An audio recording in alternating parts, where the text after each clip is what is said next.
Are you ready for the weekend? Weekends on UME Radio. Get the UME Radio app. Weekends on UME Radio. The sun is up and so are we. Subscribe to our YouTube channel and follow us on Instagram and Facebook, all at UME Radio. UME Radio. Positive entertainment 24/7. Subscribe on YouTube and click the notification bell.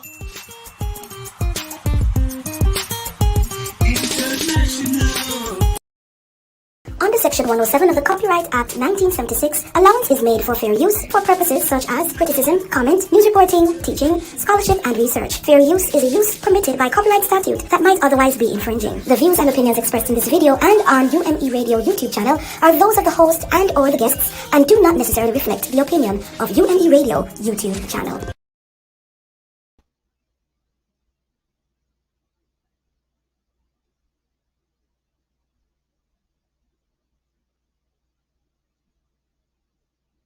Good morning, everyone. It's Weekends with Jessie. How are you? Sorry, guys, about that. I'm just gonna preface this today. I didn't get that much sleep, okay, guys? So if I'm a little wonky or if my words are just like all over the place, I am sorry about that. But I am here for you guys, and welcome for Weekends with Jessie. How are you guys doing today?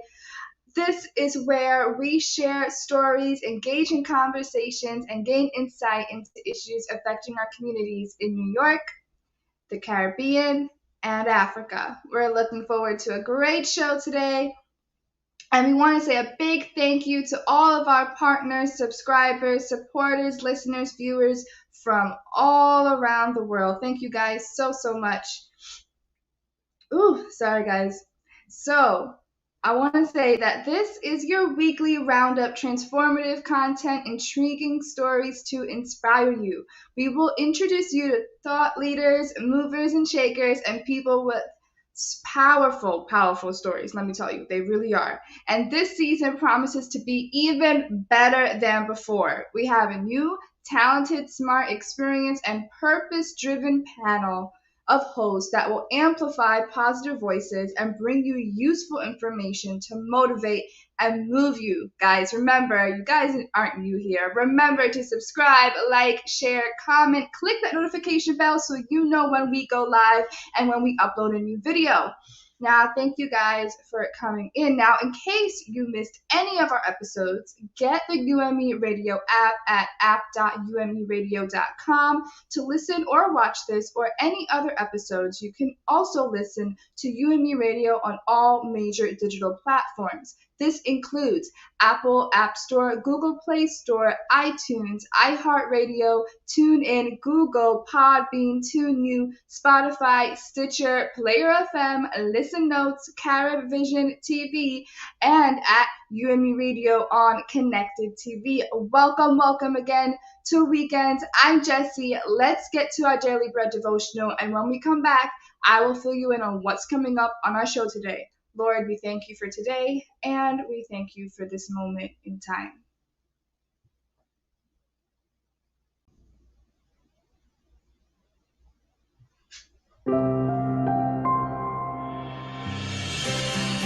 Welcome to today's encouragement from Our Daily Bread. Today's reading, titled A New Calling, was written by Allison Kita. Teenage gang leader Casey and his followers broke into homes and cars, robbed convenience stores, and fought other gangs.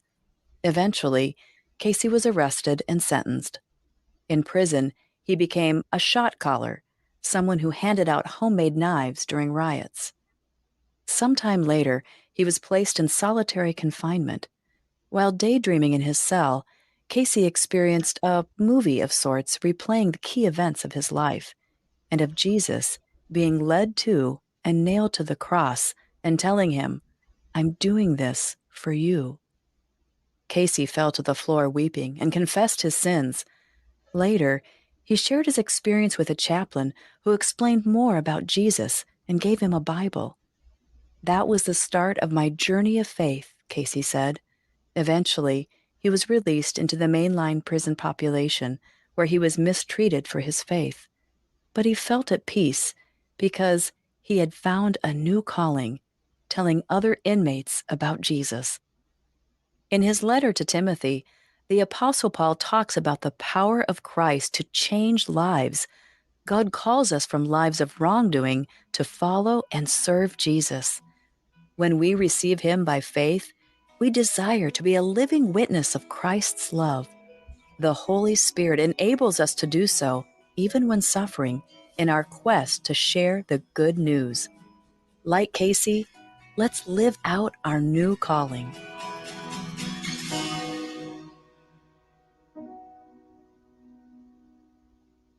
Today's Our Daily Bread devotional scripture reading is from 2 Timothy chapter 1, verses 6 through 14.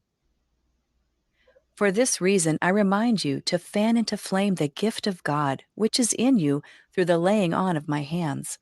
For the Spirit God gave us does not make us timid, but gives us power, love, and self-discipline.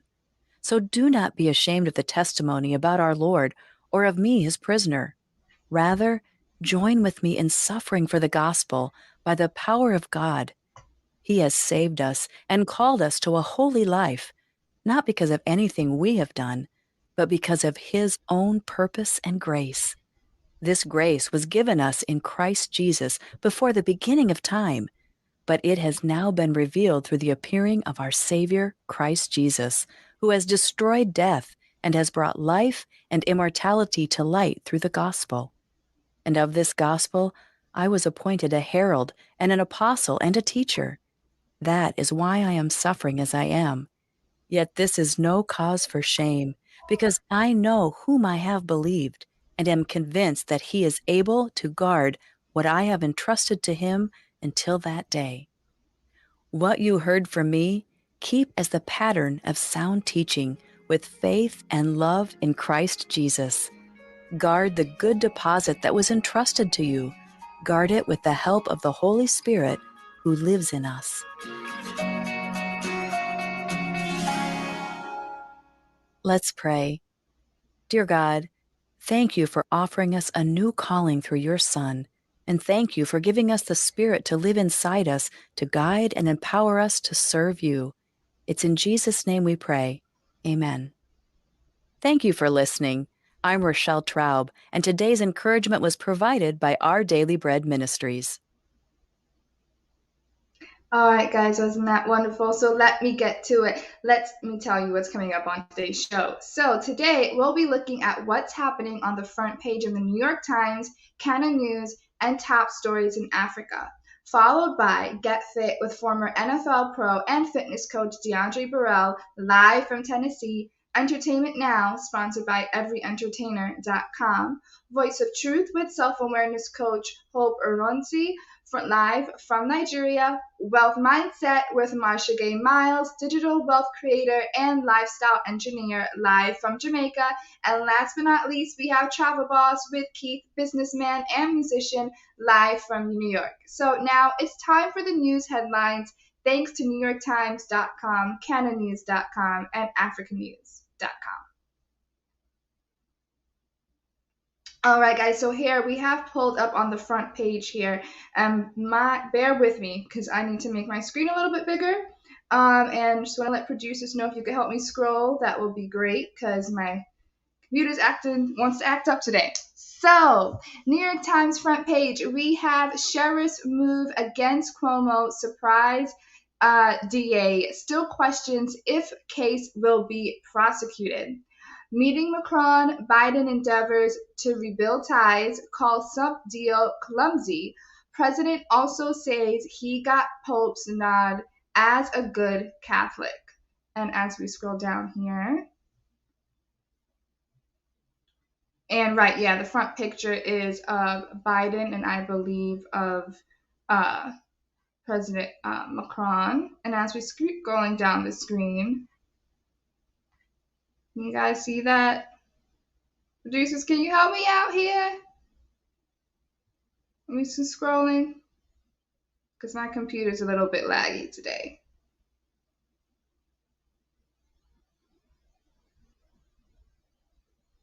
Give me one moment, guys. Some technical difficulties, but I got you. I got you. We're coming. We're coming.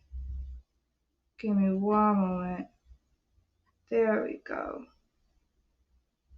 Okay, I think I just have it pulled up on my end. It's finally. Okay, so we also have EU reliance on gas hurts climate goals. On firms' bold push to dominate crypto world, seeking to own chunks of an industry and write its rules. As we keep scrolling here, we have Silhouette, still in that red beret, returns to New York spotlight. Amid real-world problems, Facebook escapes to virtual reality. It aims to cleanse brand and quiet regulators. And I just want to also state that that little picture here in the front with the American flag through the window is a former Gita Carrero tells a Guantanamo jury about physical and sexual abuse. Guys. All right, so let's head to cananews.com and let's see what's going over in the Caribbean. So, one moment, guys. All right, so we have, as far as news, we have St. Kitts economy. IMF says impact of COVID-19 on St. Kitts economy severe. Caribbean politics, OECS leaders holds talks with senior European Union officials ahead of COP26. Caribbean transport passenger dies on California flight to Barbados. Guyana trade Jamaican company to process and package spices seasoning. In business, we have St. Kitts economy. IMF says impact of COVID-19 on St. Kitts economy severe. We have also, again, the Guyana trade Jamaican company to process and package spices and seasonings. Jamaica insurance. Jamaica government hopes to table legislation making insurance accessible to nationals. Barbados fund. Barbados seeking to establish green bank. Some press releases here. We have new CBU president encourages support for Caribbean media as COVID-19 frontline workers. JN Bank UK rated excellent by consumers on global review site. Symposium on lightning and lightning safety awareness. And as we get into sports here, one moment. Told you guys, today's just a computer has his mind of its own. Okay, we have sports. Cricket, Windies, Hope, Brathwaite among runs in drawn trial. Football, Bermuda, Donawa, happy to get off the mark. Cricket, T20 CWC taking responsibility was critical, says man of the match Perone. Cricket T20 CWC lead. Wendy's hold nerve to beat Tigers and keep alive semi-hopes. In politics, Guyana politics, government to circulate draft amendments to electoral laws. We also have President Ali in Guyana politics willing to meet with opposition leader on key judicial appointments. Antigua politics, opposition legislators barred from attending Senate meeting. And in Caribbean politics, Chinese diplomat defends Asian countries' relationship with the Caribbean. In featured news, we have CMC feature Caribbean CARICOM and the Glasgow UN Climate Change Conference, COP26. CMC feature Caribbean Health. Jamaican Pauline Thomas, 14-year breast cancer survivor, tells her story. And last but not least, CMC feature Caribbean UN Conference on Biodiversity, COP15. And now we head over to the wonderful continent of Africa. Let's see what is going on in the Africa news today. And this just in, we have U.S. criticized for withholding $700 million in aid to Sudan. UN Security Council calls for West Sahara talks, renews mission. Then we also have demonstrators protest French presence in Mali on Bamako streets. At least 9 killed in Sudan as protests against military coup continue. Former Congolese Prime Minister Clement Moamba dies. All set for COP26 climate change talks in Glasgow. Guatemalan faithful honor Saint Simon in Indigenous village. Climate activists protest in London. They feel optimistic ahead of COP26. Day of the Dead preps ramp at Marketplace. Joe Biden meets Pope Francis in Vatican. Sudan braces for, I think that might be a typo on their end, for more anti-coup rallies as army promises new government. And we also have Tunisian women protest as lawmaker faces sexual harassment hearing. And last but not least, we have President Kenyatta. Africa is at a crossroads. And this is what's going on in the africanews.com. All right, guys, I know a lot is going on in the world right now, and we always need to be inspired and motivated, and this comes to our Power Minute with Coach Raquel. If you guys don't know, she is a proven strategist, certified career coach, and certified entrepreneur, courtesy of Bank of America's Cornell University's Women Entrepreneurship Program, and today she's going to talk a little bit about self-love. Hey, Coach, how are you today? Let's give her 1 minute while she comes in here. Hi, Jessie. How are you? Good morning. Good morning. Good morning. How are you doing? It's a character building day today. It is, and it's important that we're talking today about self-love. Yes. I just wanted to share this. I usually speak on my own experience, and I just want to share this quickly. I'm learning more and more every day how important self-love is. And one of the things I've learned more recently in the past couple of weeks, I've been going through a healing journey, and I've just been learning that it is important for us to harbor people who feed self-love in us. It's important for us to engage with people who, when we engage with them, we fall in love with ourselves. And it is something that I experienced for the first time in my life. At this point in time in my life, I'm at a place where I finally have learned to love myself. And some persons may be listening to me and think, but why wouldn't you love yourself? Like you naturally love yourself. Well, it didn't happen that way for me. Yes. It took me a very, very long time to learn who I am. I had to go through the process of learning who am I? What makes me me? What are my thoughts that I have about myself? What's in my mind makes me feel unique and special and different and me? And I had to learn that. And more recently, I've been going on a journey where I've been allowing myself to meet new people because I'm somebody who I don't like to meet new people. That's who I was. I didn't like to meet new people because this fear that I had that, oh my gosh, I'm going to meet somebody new. I'm going to have to deal with something new. I didn't want to do that. So I just wanted to hold on to those that I had and let that be it.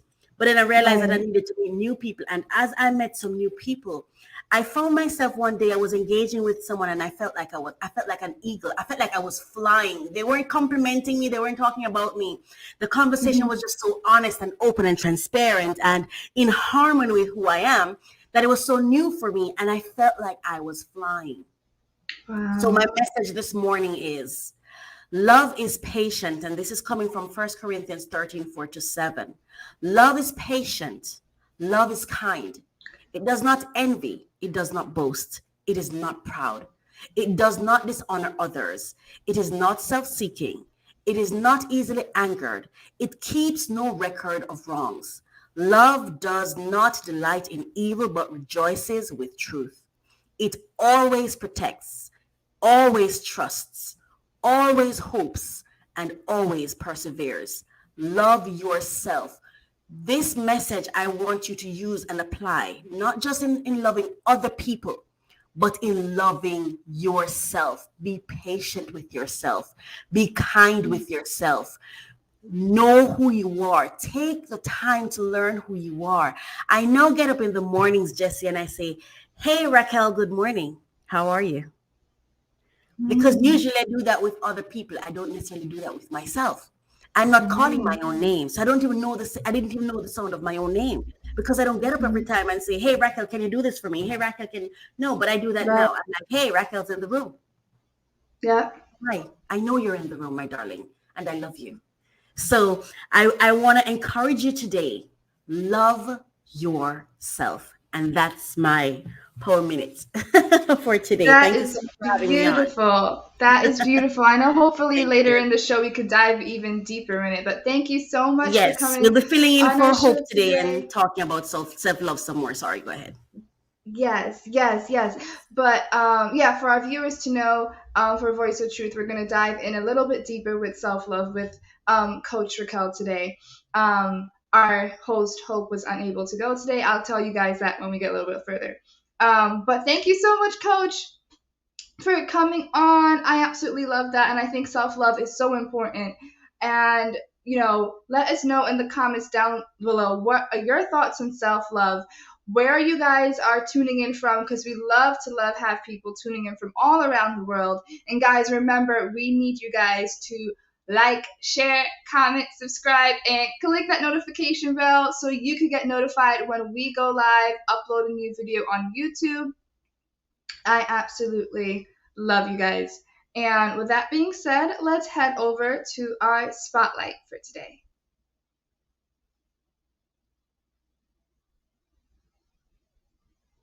Let God move in your heart to support this ministry. Would really appreciate it. My CD, a spiritual erotic expression of love that's mostly geared to couples. I'd love for you to get a copy of the CD.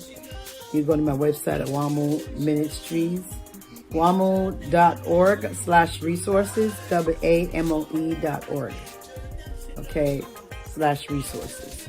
And the same thing here for my book. This book is just published called Reborn. It's the journey, my personal journey about my life from brokenness to fulfilling God's purpose in my life. So get a copy of this book. It will change your life. A lot of people who have read it so far. I had a book signing back in July 2021, and many people have called me and have said that the book has changed their lives. So I want you to get a copy of this book. So you can find it also at the website at wamu.org/resources. Thank you. And also the book, Poems About My Self-Esteem. And this book can also be found at the website as well, wamu.org/resources. And if you've been challenged and you struggle with low self-esteem, this book can uplift your spirit. And the poetry is very short and to the point, and it can be very deep in thought. So I want you to pick up a copy of this as well. Like I said, all three products are at the website at wamoe.org/resources. Awesome. And our spotlight comes from Apostle Faith Walters, guys. Absolutely love her. If you guys have not picked up her book, you have to. It's a must. It is a must see. It's such a powerful, inspirational person. And, you know, last week she actually celebrated her birthday bash. So shout out to her, Apostle Faith. If you are watching, happy birthday, happy belated birthday. We absolutely love you. And let me tell you guys what's next, guys. Next up, you guys better get ready to get fit, okay? It's Get Fit with Diondre Borel. And last week, if you guys missed it, he had me. I don't know if you saw me at the end when we were all talking about it, but yeah, you're almost crying, okay? It's Get Fit with Diondre Borel. He is a former NFL pro and fitness coach. Last week, we talked all about mind, and I'm so excited to see what he is going to talk to us about today. And let me also re-review with you guys. We have about 5 minutes till this segment. Tell you guys what's coming up on the show as we continue. So right after this, we have Get Fit with Diondre. We also have Entertainment Now, sponsored by everyentertainer.com. We have Voice of Truth with self-awareness coach Hope Aransue. She would not be in the studio with us today. We will be talking about self-love with myself and Coach Raquel. We also have Wealth Mindset with Marsha Gay Miles, digital wealth creator and lifestyle engineer, live from Jamaica. And we also have Travel Boss, and also Keith will not be with us today, but I will be here to talk to you guys about travel. And we have an awesome guest. You guys missed from last week's episode, the photographer Monique. Yeah, she'll be coming back here on today's show. Okay, guys? So you guys don't want to miss it. I absolutely love it. Let me know in the comments down below what you guys think of the show. I absolutely love it. Where you guys are tuning in. Are you guys like sleepy and stuff? Did you guys have a good rest? Were you guys taking care of yourself? How was your self-care? How was your self-love? How do you love yourself? Type that all in the comments down below. And if you find self-love important, some people may not, for their reasons. And we'll have that discussion today, but we're going to talk about how important it truly is. All right, guys. So with that being said, let's head over to Get Fit with Diondre Borel.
Oh, okay. There we go. Apologize, I was on mute. Well, good morning to everybody. This is Diondre Borel with Get Fit, Mind, Body, and Soul. I'm very grateful for today and thankful for today. I'm in this beautiful city of Memphis, Tennessee. Man, I'm so excited. This week has been a journey, and I hope everyone that's in this show and watching, if you've been through a journey or had some ups and downs, just know that everything will be okay. I am a man of God, former NFL pro, impact speaker, and a business owner for the business under Create Elite LLC, that is Performance Health and Wellness. So today, I wanted to talk about physical injury and how to overcome it. I'm not sure if I have the article in the chat right now, but there we go. Kobe Bryant, orthopedic surgeon, discusses stars Achilles tendon and knee injuries. So, as we know, Kobe Bryant, rest his soul, great athlete, great mindset, powerful man, walked in power, played in power, spoke in power, and he's a believer in God. So, I truly believe that's where he got his power from. Just talking about that calf muscle, um, I'm sure all of you know when he tore his Achilles tendon, he got back up and shot the free throws before he walked off the court. And he was able to walk under his own power. So, just that process of the Achilles tendon and how strong that tendon is, that is the strongest tendon we have in our body. Okay. That calf muscle that's above the tendon helps you jump, cut, run. Your ankles are attached to your tendons. There's tendons around your ankles, and that holds your body up. So in that, think about how powerful that is with your own life, right? If you've dealt with an injury or an Achilles tendon injury, that is your foundation. Okay, your calf muscle, your tendons are your foundation. I myself had tore my Achilles in 2018, and the recovery for that Achilles tendon is about 8 months to 12 months, so 8 months to a year. And just the mindset you have to have through injury, right? Through injury, through the process. Will you be able to play again? Will you be able to run as fast again? Will you be able to jump again? Right? And this is in the sports world.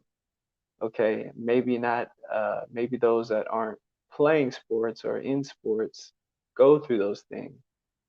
Just the toughness that you must have in the mind and just your spirit. You know, sometimes when you get injured, it breaks down your spirit. Just for me, when I tore my Achilles in 2018, I can give my testimony on here on UMERADIO. Man, it was amazing. There were some things in miscommunication. I felt like it was a miscommunication at that time, and I was at work, and there was pain in my Achilles tendon. So I was playing with this Achilles tendon pain for about maybe 3 or 4 years, and I was able to run, jump, and cut. And one day I asked God, I said, man, I don't want to deal with this pain anymore. So probably maybe like a year later, a few months later, you know, I get a phone call, and I'm calling a coach or a friend of mine that he works with agents. And I give him a call, and he's just guiding me in the right direction. But I give him a phone number, and he gives the number, he uses the number for somebody else. So I was upset that day, and I just sat in the car at work, and I said, God, I'm just afraid, and I don't know what I'm afraid of. So I cried, cried, cried. And then I got out the car. I said, God, I'm not afraid anymore.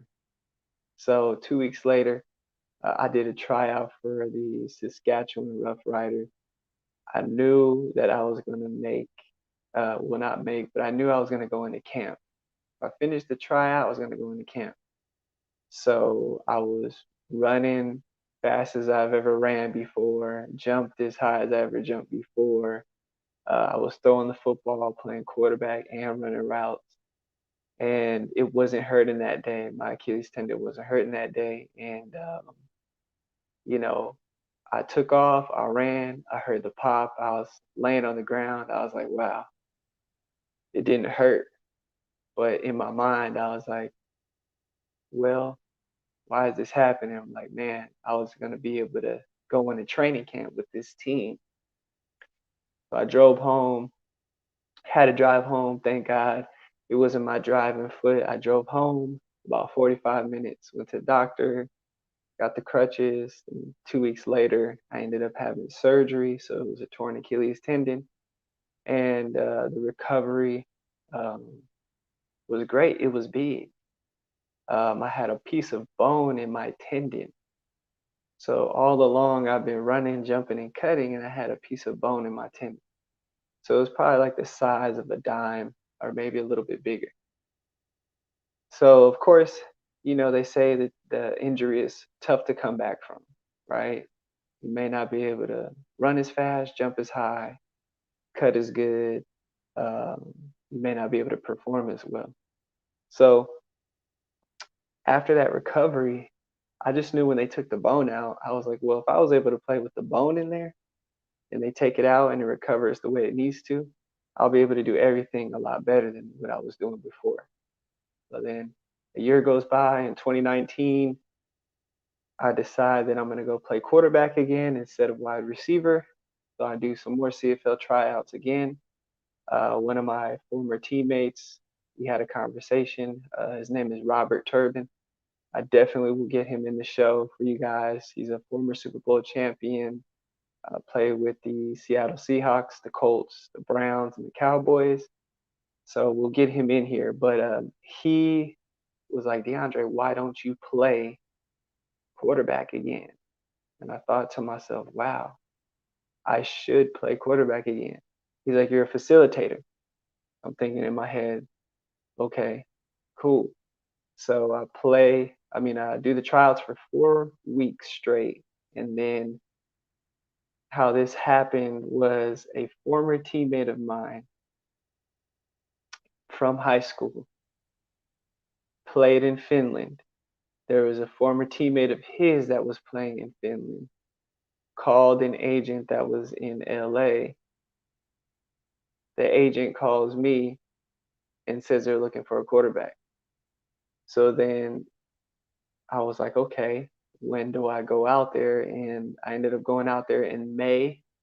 And that was like a short notice. It was about a week and a half notice. And just that season of playing quarterback, I played the whole season. I threw about 33 touchdowns, 10 interceptions. And that was my best season of playing quarterback.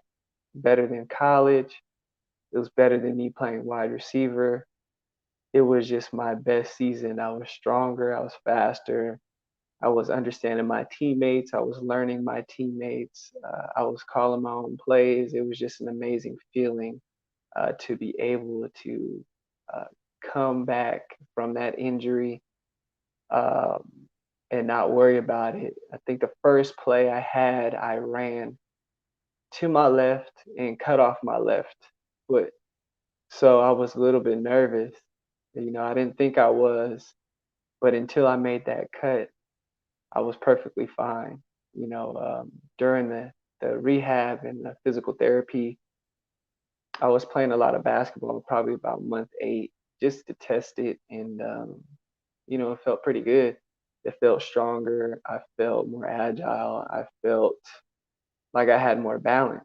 So, with that being said, your mindset through injury is important and how you go about it. Um, there may be ups and downs, with yourself right now, with the physical injuries that you may have had. Maybe you're injured right now. Maybe you're at home. Maybe you're trying to see, um, how to come back from that injury. And it takes that mindset and to know that it's a rebuild, right? So with my business, my mission statement, how it starts off is our mission is to redesign and build a new foundation.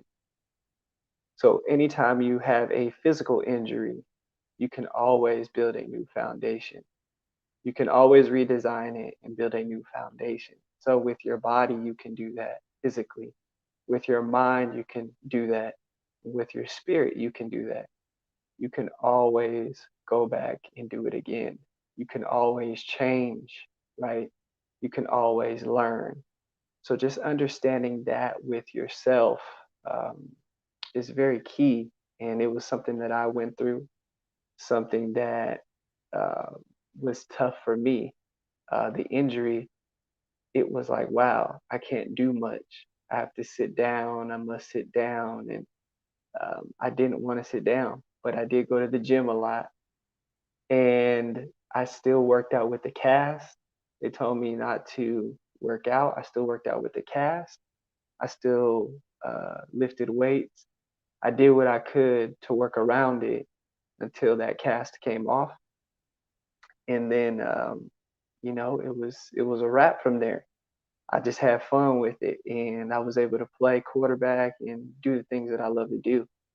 So during that process, man, it's always a spiritual healing, a mental healing, a physical healing. So I'm just very grateful for that in that moment, in those times that I went through, to be able to build and grow and build a new foundation with myself. So let me see. Let me take a look at these notes. So yes, yeah, just with anything in your life, if you have a physical injury, right, you can always come back from it. But just going back to that calf muscle, uh, your tendon is the strongest. That Achilles tendon is the strongest tendon in your body. So without that tendon, you have no balance. If you tear that tendon, you can't walk. If you tear that tendon, you can't run. If you tear that tendon, you can't jump. If you tear that tendon, you can't do anything. There's no balance. So with your physical balance of tearing that tendon, think about your spiritual balance and your spiritual peace, right? I'm a believer in Jesus Christ. I thank God in everything that I do, or for everything that he does for me. And I thank him for him being him to me, and just for loving me. So I thank God and put God over everything that I do. So think about your balance, right? Your peace, your foundation. Okay, Jesus is my foundation. So think about your Achilles tendon. That's your foundation. That's the strongest tendon, right? If you're a believer in Jesus Christ, that's your strongest foundation. That's your tendon right there. So however you build on that house will determine how that house becomes, right? So physical world, if you are struggling, if you're wanting to lose weight, if you're not doing the proper things, right, that tendon can only hold so much. And that foundation it's still there, but you tear everything above it. And now you're back to square one. You still have that foundation. It just needs to be connected again, reattached, okay, but connected, right? Stay connected to the foundation. So whatever you're building on your foundation spiritually, just make sure it's the right thing. Make sure that, God is above everything, if that's what you believe in, because I know for me, that's what it is. God is above me, and he takes care of me, and that's my foundation. Jesus is my foundation. That's my tendon. That's my Achilles tendon. And even if I fall down, he'll still pick me up and bring me through. So I'm so grateful for that, and I appreciate that. So just think about that in the spiritual part, in the spiritual realm of who is your foundation, what is your foundation, and in the physical realm, what are you building your foundation on, right? What are you building your foundation on? So all that weight, all those burdens, all those struggles, right? You're putting pressure on that foundation, and it can only hold so much. With your physical body, it can only hold so much. So I'm just very thankful for that part of my life, seeing that, and putting those things together, like, wow, the Achilles tendon is the strongest tendon. Look how powerful that is. How, in sports we're running and jumping and cutting, but think about how powerful it is for those that aren't playing sports. You have that Achilles tendon. You have that same tendon. That's how powerful you are. You were born with the same tendon, and you can always strengthen that tendon. You can always strengthen everything above it and strengthen that tendon. And Jesus is always going to be strong no matter what. So just know when you fall down, you can always rebuild yourself and redesign yourself. And I wanted to read this verse. It's Matthew 7:24. 7 and 24. Therefore, everyone who hears these words of mine and puts them into practice is like a wise man who built his house on the rock. The rain came down. This is verse 25. The streams rose and the winds blew and beat against that house. Yet it did not fall because it had its foundation on the rock.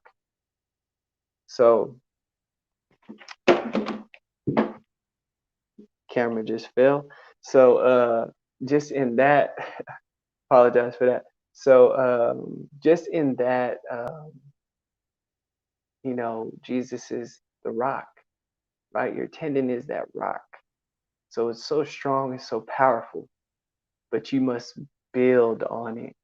Okay? Build on your physical body, build on your mind, build on your spirit. So it stays firm, stays strong. So even when you are feeling anxious, or you're struggling, or you're having a mental battle, you still have that foundation. You're able to fight through it and push through it because you're building up that strength. You're building up that strength. You're doing the work to hold up your body. You're doing the work to strengthen your spirit. You're doing the work to strengthen your mind. You know, I'll go back to Kobe, right? Look at how he played basketball. Look at how he um, performed, right? Look at how he performed. He did everything he could from mental, physical, spiritual, taking care of everything, right? He is more than just a basketball player. He's more than just an NBA player. He's more than just an NBA Hall of Famer, right? He is a human being and he is a man of God. And that's how powerful he is. So every single one of you on this radio show, everyone that is a part of the weekend show, that has their own segment, you guys have that same power. I have that same power. We all have that same power, and we're here on this show to understand each other, to love each other, to learn from each other. Um, it's just that power. When I look at Kobe Bryant, I don't see him as an NBA player. I just see him as a world changer. And that's just a beautiful thing to me. A world changer. That's who he is. A world changer, because it wasn't just basketball. He focused on every area of his life, mental, spiritual, and the physical. And he knew how to do it at a high level. So think about that. That's why he performed. It wasn't just his physical, it was his inner man, his inner spirit, his inner strength, his inner mind, his mind. So I see myself as that, you know, and every one of you on here should see yourself as that person as well, because you have the ability to do it. So I wanted to ask a couple questions for the people that are watching. If anyone wants to comment, put in the chat. So what are your daily workout routines? If people want to comment below, leave it in the chat.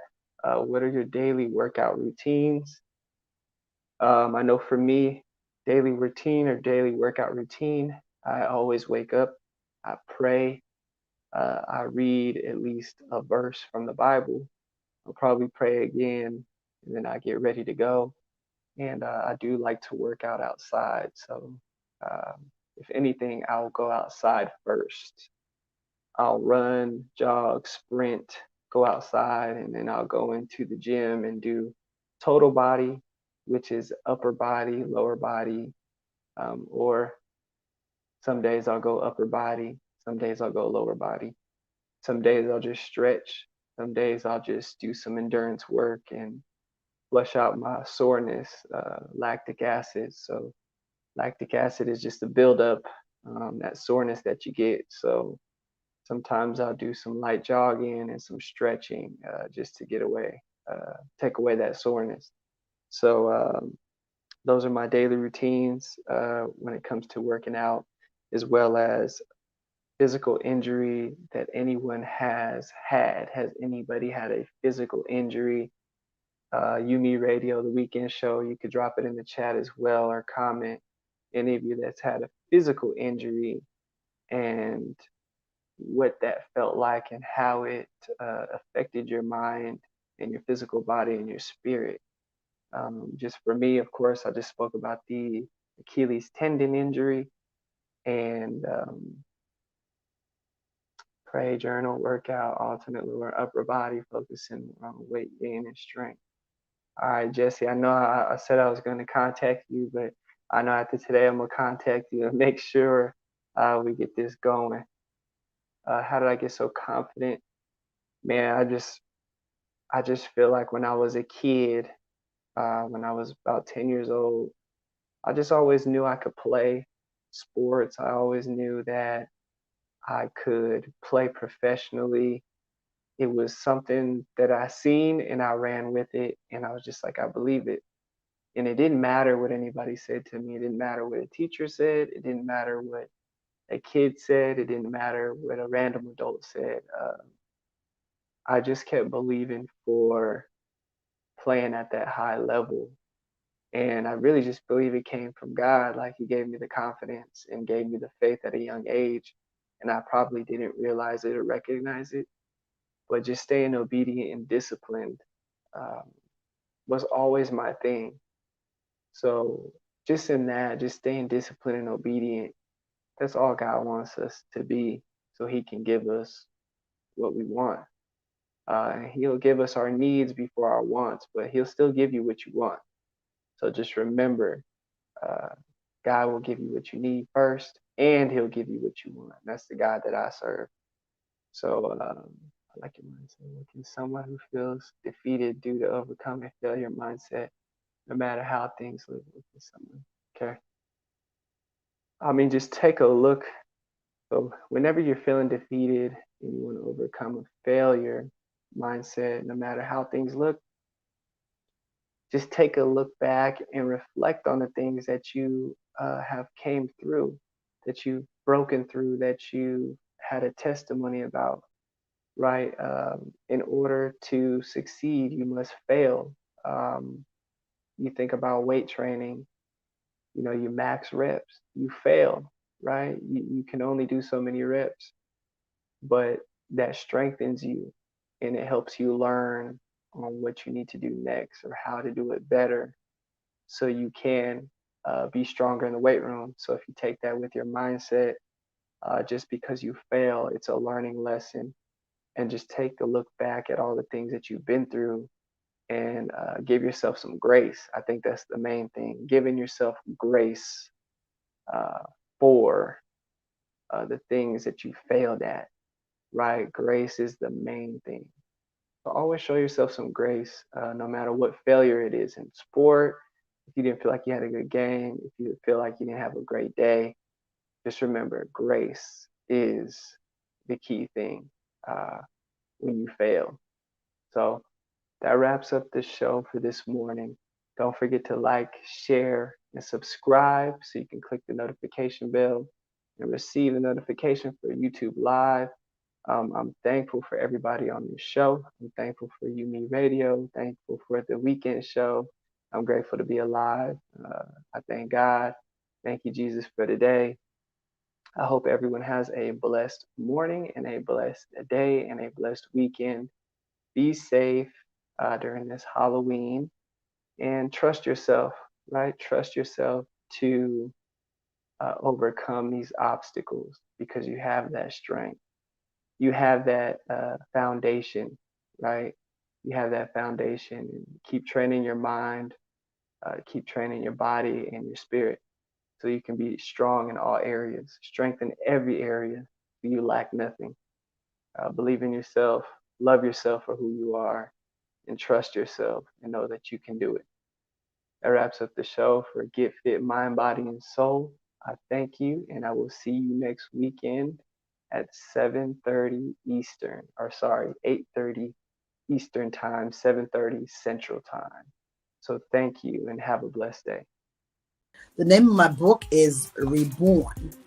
And Reborn is a story, a personal story about my journey from a place of despair to fulfilling God's purpose in my life. I have gone through a lot of challenges, a lot of, things that happened to me in my childhood all the way to my adulthood.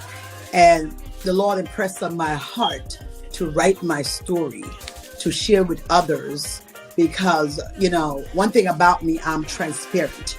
And I believe when you share your testimony is to help somebody else get out of their situation. Because a lot of us go through a lot of changes, a lot of challenges in life. Especially, I grew up in the church world, a very strict environment, very religious environment. And it had a lot of, stressors in my life. I didn't know who I was as a little girl. I grew up with parents. My father was a pastor, and I was totally lost in this church world. I didn't know who I was, or if I was worth anything, or if I had any type of purpose in life. So my vision about God was so warped because I never thought God loved me the way they presented it. So I was a very lonely young lady. I had a lot of low self-esteem. So I was just really trying to maneuver and to find my way, through life. So it was God who helped me through the process, even though I wasn't focusing on him as much. I want to share something, and chapter 2, page 17, Forsaken. I just want to read a little excerpt of it. And it says, in 1975, as I attended middle school and the family moved to a large 4-bedroom apartment building, it was at this situation things began to worsen for me. For instance, I was punished a lot. At times I never understood why. My father never believed that Christian told lies. For instance, if someone from the church would report to him that they saw me somewhere and was doing something wrong, I would deny it. However, I would be told that I was a liar and receive the beating for it. So I became so tired of constantly being blamed and beaten for situations where I didn't have any idea. So I tried harder to be good, but noticed each time I tried, it wasn't enough. And I realized that each time I would speak things, my mother would tell me to be quiet. And after a while, she developed a resentment to me. And, so I struggled a lot to be a part of a family. I struggled a lot to be seen. I struggled a lot to be loved. And this book is to help others who are struggling to find out who they are and find out their identity and who they are in God and whose they are, because it's so important to find who you are, you find yourself, because once you know who you are and knows whose you are in God, your life changes, and then you're on a path where you're evolving and growing and building, and you are increasing in self-esteem. And the more you understand yourself, is the better you are how to handle situations in your life and even handle people, to work with people and to really learn how to be empathetic, learn how to, reach out in some way, shape, or form, and to be where, can be there in the moment with that person, because you understand where they're coming from, because you see a lot of what they're being challenged with is the same thing that you were dealing with in the past. So when God delivered me, I was able to share this story in order to help others to heal. I'm coming from someplace, a place of darkness.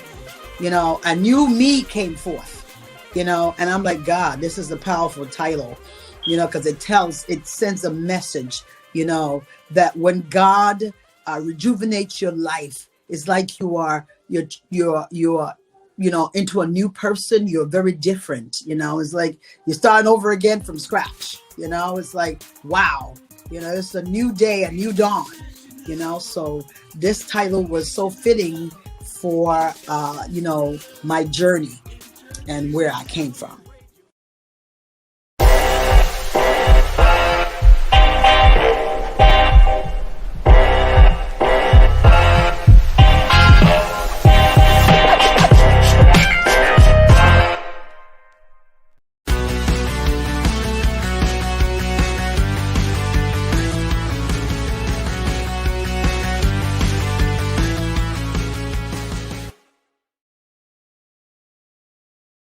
All right, guys, thanks for joining us for Entertainment Now. This is where we go beyond the music, dance, box office, and thrills that flow from the entertainment industry to get deeper and more meaningful insights into the minds and hearts of the players. We have a special guest coming in next, Change, and we'll have an awesome interview with him. But before we get to him, let's go into some hot topics. So we're going to have two very known celebrities. We have Ice Cube and we also have Alec Baldwin. We're going to start with Ice Cube first. So this story comes from HollywoodReporter.com. Shout out to them. Thank you so much. Ice Cube exits Sony comedy Oh Hell No after declining C-19 vaccine. It states that Ice Cube has departed Sony's upcoming comedy, in which he would have co-starred with Jack Black after declining a request from producers to get vaccinated. Sony had no comment. A personal representative for the star declined to comment. UME, his agency, declined to comment as well. Oh Hell No is being produced by Matt Tolbach and Black. Both did not offer a comment. Ice Cube and Black partnered on the project in June. The Sony film was looking to shoot this winter in Hawaii with Kyoto Sakuri, the filmmaker behind Netflix breakout comedy Bad Trip, in the director's seat. Producers on Oh Hell No, that's kind of a tongue twister, anyway, made the request that cast on the project would need to be vaccinated. The film is pushing back its production start. Black injured himself in June while filming a gag for the last episode of Conan, but is still attached to the project. Sources tell THR the studio is looking to find a replacement for Ice Cube, who walked away from a $9 million payday. Guys, let me know in the comments down below what you guys think about that. Would you walk away from $9 million because of a vaccine? What are your I don't want to go too much into it, but money is just money, and we all have the right to make our own choices. And it's not like it's like some regular person, it's Ice Cube. He has the money. I don't know his financial status, but he may not really need that $9 million for a payday, And we have a comment that says, gotta stand up for what you believe in. Exactly. He could get that money somewhere else. Someone else would need him. Someone else would find him, and would not matter whether he's vaccinated or not. Exactly. That is my thought on it. You have to stand up for whatever you believe in. And that's just an open door that, God is just like, no, thank you. Entertainment has no price on my health or soul. Exactly. Thank you. I got some people in the house that agree with me. Okay, let's head over to Alec Baldwin. Now, I know you guys probably have heard about the story already. If you guys haven't, let me give you a brief synopsis, and then there was an update that happened during the week. And both of these articles come from CBSNews.com. So Alec Baldwin calls fatal movie shot. Sorry, a little pop-up on my end. Alec Baldwin calls fatal movie set shooting a tragic accident. If you guys don't know, Alec Baldwin was in a tragic accident when he fatally shot a colleague with a prop gun on a movie set in New Mexico. Cinematographer Helena, sorry if I'm saying your name terribly wrong, Hutchinson's was killed in Thursday's shooting, and director Joe Souza was wounded, authorities said. There are no words to convey my shock and sadness regarding the tragic accident that took the life of Helena, Baldwin said on Twitter, saying Hutchinson's a deep admired colleague. My heart is broken for her husband, their son, and all who knew and loved her, Baldwin said.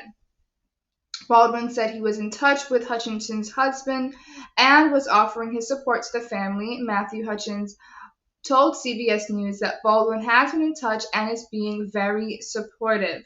Baldwin also said he was fully cooperating with the police. The Santa Fe County Sheriff's Office is investigating the incident and no charges have been filed. So that was as of October 22nd, 2021. Now let me give you a little bit of the update that happened on October 27th. So just 5 days after. And give me one moment here. I'm getting some weird feedback from their website here. Okay, so update was that on Wednesday they have recovered a bullet believed to have been fired from the gun used by Alec Baldwin in last week's fatal shooting on the set of the movie Rust. Santa Fe County Sheriff and Mendoza said a lead projectile, which police considered to be a bullet, was recovered from Souza's shoulder. He said investigators have collected approximately 600 pieces of evidence, including what investigators believe was the gun fired by Baldwin, as well as possible additional live rounds on set. All of the recovered items will be sent to the FBI for analysis. Mendoza said they recovered about 500 rounds of ammunition from the set, which is a mixture of blanks, dummy rounds, and what we are suspecting live rounds. He said there were 3 firearms recovered on the set, the gun believed to be fired by Baldwin, a revolver that appears to have some kind of modification on the cylinder, and a plastic non-functioning revolver, guys. So that is an quick update on the Alec Baldwin case. We have also comments coming in from Keith Merritt saying growing from the past is key. Yes. Also have that must have gutted him. This is in relation to Alec Baldwin. I hope he too is being supported. That is, I completely sentiment with that. Also has, wow, that is something. Yes, I can't imagine the pain and my chair got a reclining chair, guys. Okay, sorry about that. I can't imagine the pain and the sadness that he must be going through, as well as the family members. We have Satin Brownie that says, I feel for Alec. I do as well. I certainly do. And we have one quick hot topic before our special guest. She also says, I feel for the family who lost someone, but I feel for Alec. Yes, I completely agree with you. I feel for both members of the family. Very unique position to be in. Yes, Satin. Yes, I completely agree.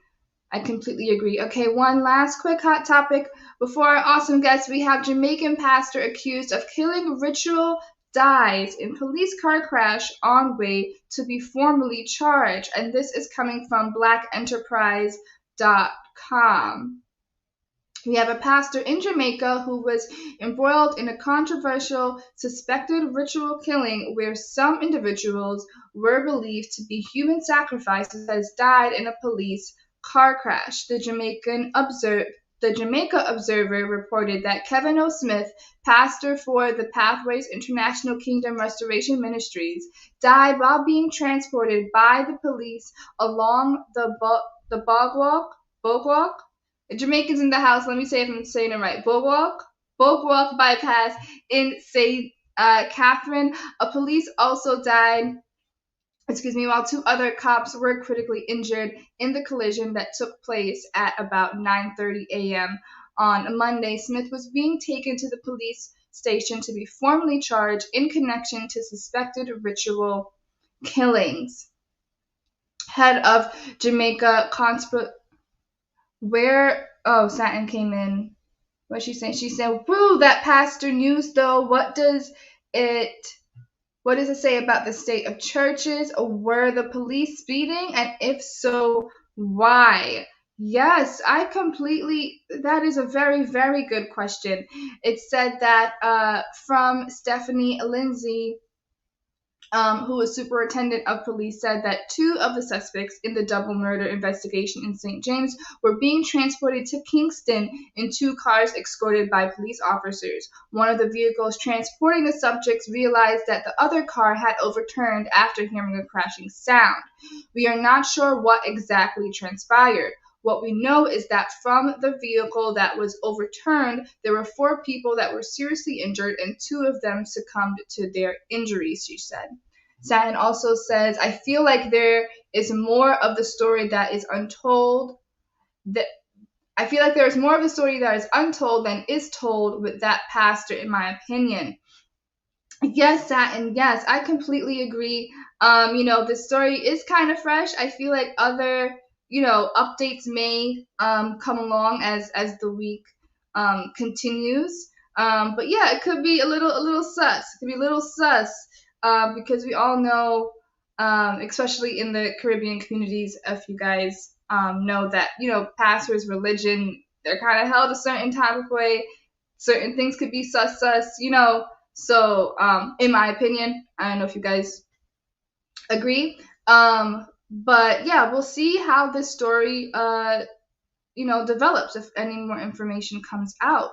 And with that being said, let's also have a comment coming in real quick. We have a listener comment. I think we all need to check ourselves. We put people in position and then expect them to do for us what we are unwilling to do for ourselves.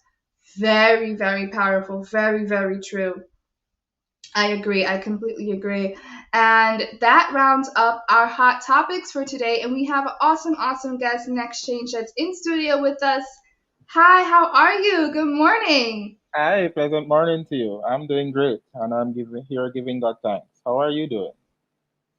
I'm doing pretty good. I'm doing pretty good. Thanks for joining us on UME Radio today. Yes, it's a great pleasure being here. You're welcome. You're welcome. So I want to first start. Who is Next Change? All right.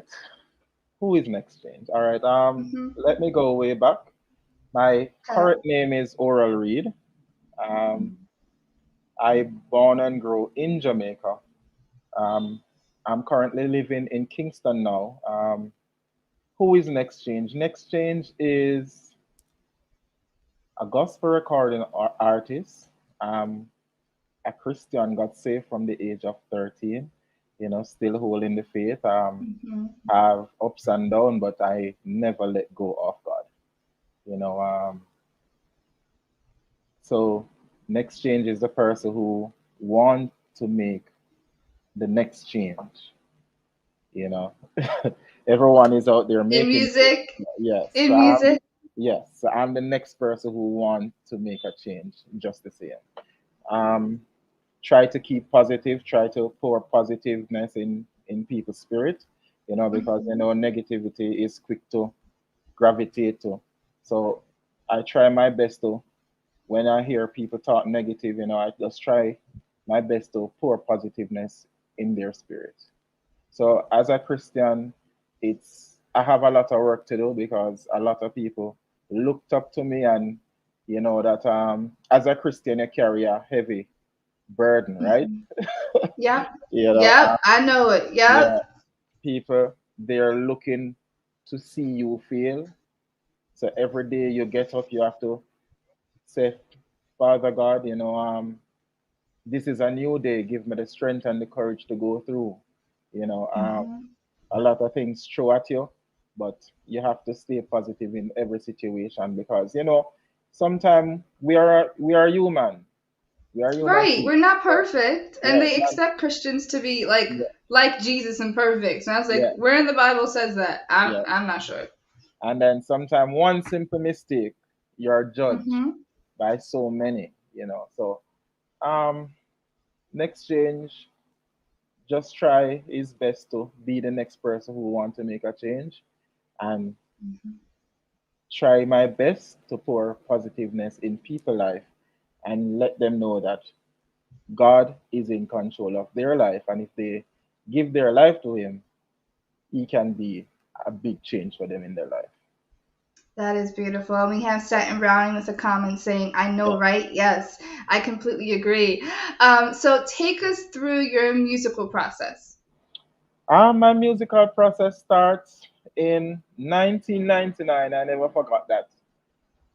We start out as a group. I start out in a group called Visions. It was a multi group. We do drama, singing, dancing, and all those stuff. But there was two other guys with me who decided that Mm-hmm. we want to do music. So that's where we started from in 1999. Um, then we started there. We went to church camp, so we was there for the entire weekend. Just sharing songs with our own church members and stuff like that. And they encourage us to push the music further. Um, Yeah. we we went to There is this big concert held on the 1st of January every year called Genesis. Mm-hmm. So we got on that concert, and it was just a good feeling getting on the event at that time. Yeah, you're young, so you're saying, oh, people love the song, Exactly. and people love the song, and it's like you're getting your own self. Yep. Um, there and then I give it a break. I start working with a cell phone company here. Um, Mm-hmm. my other two friends always encouraging me that you should come back and do music and stuff like that. But You started out, you're just doing it because you love it. Love But it, right. yeah, but as you go along now, you learn to understand that it's not just doing it because you love it, but you have to do it from a ministry point of view, where you Mm-hmm. can also pour into other people's life. You know, Mm-hmm. I back after started back in another group, which didn't last long, and then in 2008, we went to a studio, and the producer said to me that I should go solo. And Oh, yes, how do you feel about that? um, it's a good feeling because there and then everyone have their different focus. As much as we work together as a group, everyone want to be something different in life. Yep, yep. Yeah. So for me now going solo, um, the journey is good. You have bad in it too, but I focus on the good Mm-hmm. part of it. Um, Mm-hmm. so that's where it all started from, and it just kept growing. And Nice. yes, I learned to know that it is not just music. It's not Right. just doing what you love. It's ministering to people. Let people know that you're a Christian. This is what you stand Mm-hmm. for, and whatever I am going through, I can put it in a song and share it to you. Because Yeah, yes. So because I every wanted to say that. I have a quick question in regards to that. They yeah, kind of go hand in hand, so I want to ask while we're on topic. yeah. So what emotions and messages do you want your music to leave people when they're listening to it? That God is in control, and they should Hmm. give Jesus a try. That's the That's nice. most two important things I need them to know, that God is in control and they should give him a try. Because if you don't give him a try, you would not experience what he can do for you. Mm-hmm. And if you don't put him in control of your life, you won't achieve the things that he wants you to achieve. He wants you to do. Yeah. Yeah, yeah. Can you take us through your song, the story behind the song Blessed? Bless. Well, the song that I did, Bless. Last year, a friend of mine, he's a producer, Canute Neil Ellis. Hmm. He live in the States. So he came to Jamaica and he called me up and he said, I have a track for you. I'm listening to the track, but I'm just hearing you on the track. I'm not hearing anybody else. And I left and went by his house the night, and I was there till late. And when I was listening it, that's the first thing come to mind. Yeah. Because just listening the track and then reflecting on where God has took me from to where I am Hmm. today, with all the Hmm. obstacles that I've been through, I'm truly Hmm. blessed to be here. It's not Yeah. about money, it's not about anything. The greatest thing, I have life. And waking up every morning to know that you live to see another day, I am truly blessed. Can you take us through? Oh, we have some questions coming in comments. Yeah. Real Yeah. quick, can you take us through a snippet of one test that became a testimony on one trial that you went through? Um, there was this one that I was accused of Mhm. stealing something, which it's a friend of mine did. And Mm. as much as I was trying to explain myself, I am the one who got caught in the middle of it. It almost cost my life. But by the end of the day, um, when they all realized that it wasn't me, you know, Mhm. everyone started to apologize, and I was like, I was trying to say this before, but in everything, God stepped in to show that I was the one innocent in all of this. Right. You know, Yeah. because a lot of time people get killed for wrong reasons. Reasons. You Yep. know, but when you serve a God, things will throw at you. But when God stepped in and said, "Look, he's innocent, then everyone Yep. gets to back off. You know. Yeah, yeah. God don't play with his kids. God, Yeah. it may look, he don't play. We got some comments coming in from Keith Merritt. Satin Brownie says, "Wow, that's inspiring." Yeah. She also said, "Oh, question: Will we hear something from him? Will we be hearing his music on UME Radio? Of course, we'll be hearing his music on UME Radio. Can I put you on the spot, Oral? Can you Oh, do a little acapella real sure, quick?" sure. So the first what I'm going to do is God is in control. So it says, God is in control. God is in control. Don't let no wicked or people talk bad things over your life. God is in control. God is in control.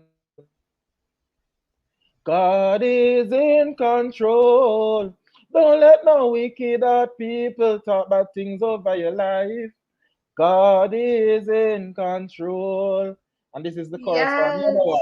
Say me want you fit try Jesus. Me say me want you fit try Jesus. You try everything and it feels so try Jesus. You try everything and it feels so try Jesus. Me say me want you fit try Jesus. Me say me want you fit try Jesus. You try everything and it feels so try Jesus. You try everything and it feels so try Jesus. Awesome. I love it. I had Thank my own you. little like Caribbean like music in my head in the Yeah, background when you were singing. I yeah. love it. I love it. The comments are rolling in. We have Keith Merritt that says, "Sounds like your appeal is mainly to Christians. How is the response from the secular audience?" Good question, Keith. Um, with the secular audience, I don't have a problem because for me, I talk reality. As much as I'm a Christian, we have to understand we struggle. The struggles are real, you know. So it doesn't matter what the conversation is, and it doesn't matter from who. Um, I know what I face, and I can share what I go through and I overcome because of Jesus Christ. So in the secular, it doesn't matter. I do secular events just the same because you realize that as a Christian, you have to be real. And from once you be real with people, people will be real with you and they will see the true you. You know, there is no time to put on any show and pretend that I'm this person and I'm a Christian and I'm so perfect. I'm a Christian with many faults, but with the grace of God, you know, He brought me through every day. Awesome, awesome. So we have to wrap up real quick. Yeah. I want to read a couple comments and then very, very last question. So some Okay. comments saying, "I just love when black men stand up. I just love when black men stand up as men of God. I salute you, Next Change, and I support you. Good morning. Congratulations on the new show. You look wonderful. Thanks.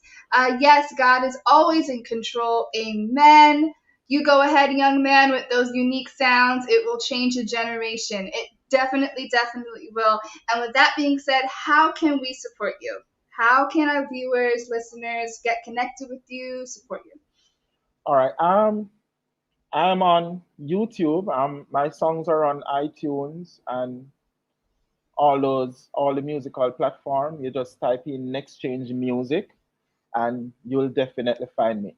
So it's Next Change without the T. So it's NEXCHANGE music, and you will find me on Instagram.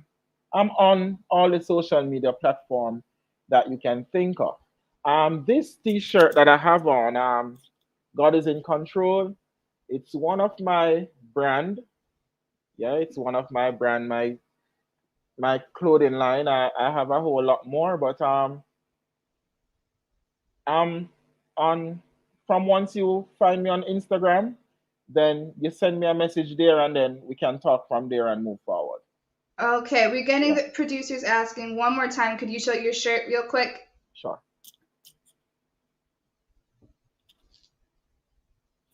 Get it? Nice, nice. Thank you so much, Next Change, for coming onto our show today. It was wonderful to have you. Hopefully, one day we could do like a part 2 and dive deep in your stories. Sure, But it's thanks a pleasure. so I'm always much. available.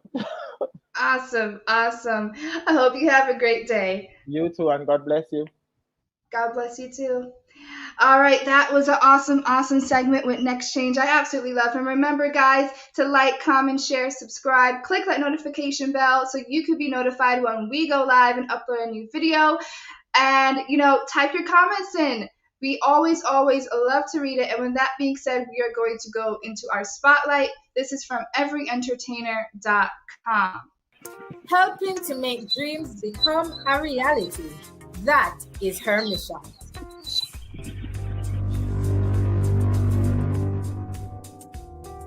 Dr. Wanda Thomas is a boss at the podium and in the boardroom. She makes things happen, and today she'll be telling us about her latest invention, everyentertainer.com. This brand is designed to create success for artists, musicians, and entertainers through digital enterprising. Well, thank you for that awesome introduction, and thank you for allowing me to be here as well, and seeing that I'm fit even for your show, because I know you guys do so much, and you make our dreams come true as well. How did you fall in love with entertainment and promotion? And it goes back to me trying to find my own way, wanting to be my own boss, be rich, and then back then it was really about the money. It wasn't about the community. It wasn't that the community is the ones who come in to do the auditions, will allow me to make the money and sell the tickets. That's what it was about then. We were in a different time then. Building fame and fortune. Yes, that's what it was. That's it. And it's more leading people now to find their purpose, to help them, their desires met, if you will. Yeah. So, and the talent, the wonderful talent that's out there. Not everybody makes American Idol. You got 6 billion people on the planet. Everybody don't make it to American Idol. Hopefully this will be a platform that will allow folks to really shine and take advantage of. Right. I know everyentertainer.com is still in its incubation stage, but tell us the story behind it. Why an entertainment network for professionals in this industry?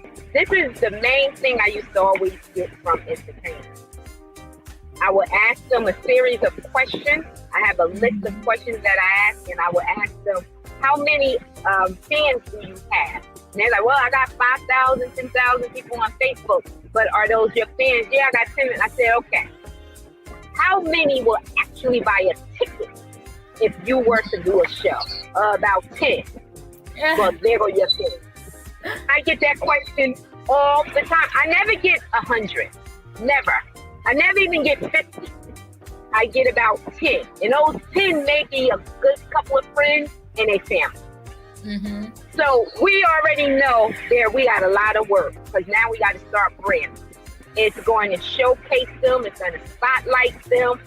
It's going to do things that they have not done, instead of just getting on Facebook and doing stuff live. And I watch people on Facebook just streaming live, just doing nothing on a video on their Facebook. So here we are. We're going to stream live, and you're going to build additional fans to what you already have. You're going to build additional fans. You're going to build a buzz. You're going to build opportunity. You're going to build things that you didn't even think of or can imagine, because of their mindset of what they think digital marketing is, and how do I get 1 million hits on YouTube? It's not just put it up there and they come. Thank you, Dr. Thomas. It was indeed a pleasure talking with you about something so inspirational. The graveyard is full of treasure. Don't lay your head down or go to your next job thinking this is all it is. Continue to push the envelope. Continue to push yourself. Bring your dreams to life. You have Welcome to Wealth Mindset, a place where there is equal opportunity. A place where you decide, flourish, and commit. Where you have the freedom to be and thrive. Don't just fuel your passion, but walk in truth, in your divine purpose. Reap the rewards God has for you.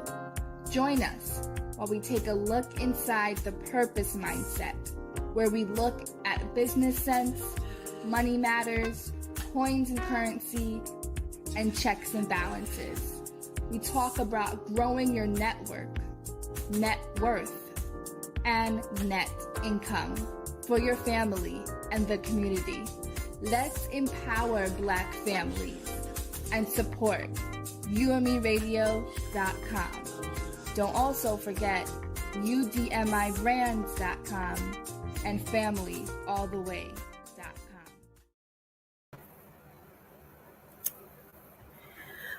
Good morning, good morning, good morning, beautiful people. Happy weekend and welcome to the weekend show. My name is Marsha Gay Miles, and I'm so happy to be here with each and every one of you. Now, it is said that our lives are transformed when our minds are renewed. A wealthy life is therefore a product of a wealthy mindset.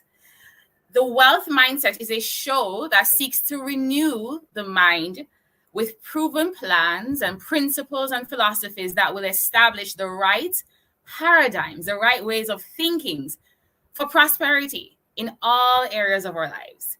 Now, with the wealthy mindset, entrepreneurs and wealth seekers will be empowered to activate, to innovate, to create, to elevate, and to serve in order to thrive, not just survive. We will be inspiring people of color to create wealth, to leave an inheritance for their children's children, and of course, a legacy in their children and their children's children. You see, that legacy creates a new generation of wealthy mindsets. My name is Marsha Gay Miles, and I'm your host for the Wealth Mindset Show. I am actually from Kingston, Jamaica. Yes, Jamaica, Caribbean Jamaica. And welcome to the Wealth Mindset. I'm a digital wealth creator, and I'm building a digital business and a digital portfolio. So you heard me say digital a couple of times, right? Everything I do is online. It's future ready. And it's in the space, of course, wealth creation, finance, investing, and so on. But I'm also a leader of that movement. And the reason why I am so passionate about the Wealth Mindset Show is because I have identified a common factor that plagues the majority. All persons I lead, even myself. There is a high wealth mindset or a high number of low wealth mindsets that are out there. Essentially, a low wealth mindset is one of someone that probably already knows, you know what to do. You know you should be saving. You know you should be investing. You know you should be doing all of these things, but you're still not doing it because there is something in your belief system. There's a fundamental in the foundation that is not as strong as it needs to be. So the reality is we need to strengthen that. We need to bring awareness to it. We need to strengthen it. And we need to give the tools and the ideas and the principles to equip and empower people like yourself that are listening on how to position themselves to strengthen that mindset so that they can go out and absolutely create the wealth that they desire. We all desire wealth. Our versions of it may differ, but absolutely we have the power to go out and create it once we strengthen that mindset. So let's jump into some of the information today that can position you for a wealth mindset. First of all, I'm going to jump into our hot topic for today. So as I mentioned, I'm about the digital world. That's where I get excited because it's the future. And don't get me wrong, we're going to also speak about traditional ways of wealth creation and business and so on. But it's the hot topic. So we're going to talk about what's hot right now. Facebook has relaunched itself as a metaverse with its new name, Meta. Has anybody else noticed that? Am I the only one seeing that in the news? Like Mark Zuckerberg describes this metaverse as a next generation that will literally be replacing your mobile conversation. So we went from, messaging, there was Facebook Messenger types of messaging platforms to now mobile messaging or smartphones, and we're messaging everywhere we go, DMing, sliding the DMs and so on, to now elevating from just messaging to somewhat of a virtual reality. The next generation of the internet, he says, a virtual environment that will allow people to be present with each other in digital spaces. Now, I'm going like this because I'm like, oh my God. Do you know, I would love to hear from the viewers in the comments what you are thinking of this. What are your thoughts of a world where you're able to interact with persons virtually? Like, let me give you a good example of what that would feel like. Did anybody here watch the movie Free Guy? Yeah, I think that's the name of the movie, Free Guy, with Ryan Reynolds. I love Ryan Reynolds. In that movie, they literally lived in this virtual reality. And gamers, and gaming is an entire industry in itself, were able to come and enter this reality and feel like they were living this life. That is so amazing. So Jesselyne is like, yes, right? But my question to you is, what do you feel about that? Like, already we're living in this very socially distant environment. And of course, we're living in this digital world that consumes so much of our attention, our time. Like, how do you feel about it? Like, I don't know how I feel about it. But what does this have to do with wealth? No, that's what we really have to touch on. Even though we may have our opinions around what this might mean for social interactions and social skills and so on, the reality is this space is setting up opportunities because there are platforms in the digital space that this technology is being built on and so on. So for persons who can position themselves as investors in this particular technology, like there are tokens that are accessible. There are tokens that are accessible right now for individuals to purchase on these platforms where you can purchase your cryptocurrencies and so on. Did you know that since the announcement, the token that is the technology that this platform is being built on grew by 40%. That's in days. 40%. Had you invested before? Just 40%. 40% in like 2-3 days. And let's not mention the #1 trending app in the app stores, both for Google Play Store and Apple App Store, is actually the Binance app, the app that you go and you purchase crypto on. Like, the digital world is here and it's evolving. And I get geeked out about it because that's just me. But I'm just here to say, if we're talking wealth mindset, not only must we talk about what needs to be renewed so that right now people can set on that foundation to be successful, but we also need to set your mind up for where things are going and where wealth can be created so that you can be capitalizing on, honestly, the largest wealth transfer. So I'm super duper excited about that. Now, I'm actually going to be now welcoming to the conversation someone who actually has been massive in the digital space herself. This is an individual that is actually 20 years as well in the financial services and the financial analysis space. She is actually a financial, she is actually a financial literacy specialist. And she is a multiple six-figure financial services business out of South Florida. She also runs a phenomenal mega online business in the digital space with her husband, Mr. Michael, and her name is, of course, Mrs. Marlene Stott. And also, she is a brand new author. I am super excited because her book has already been renewing my mind because it stands on principles that I absolutely agree with.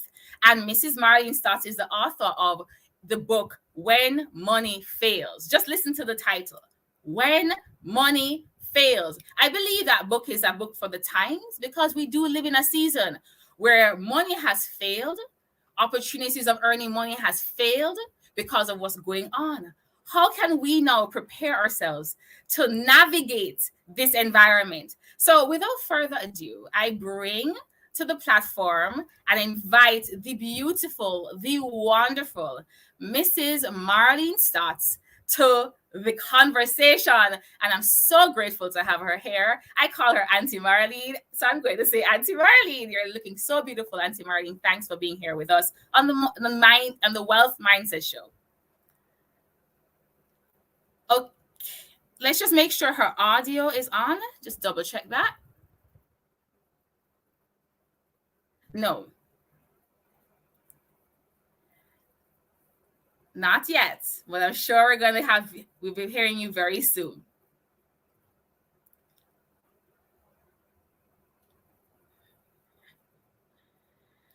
What I will say in the interim is that you can find out more about Auntie Marlene at Money Matters with Marlene. Money Matters with Marlene.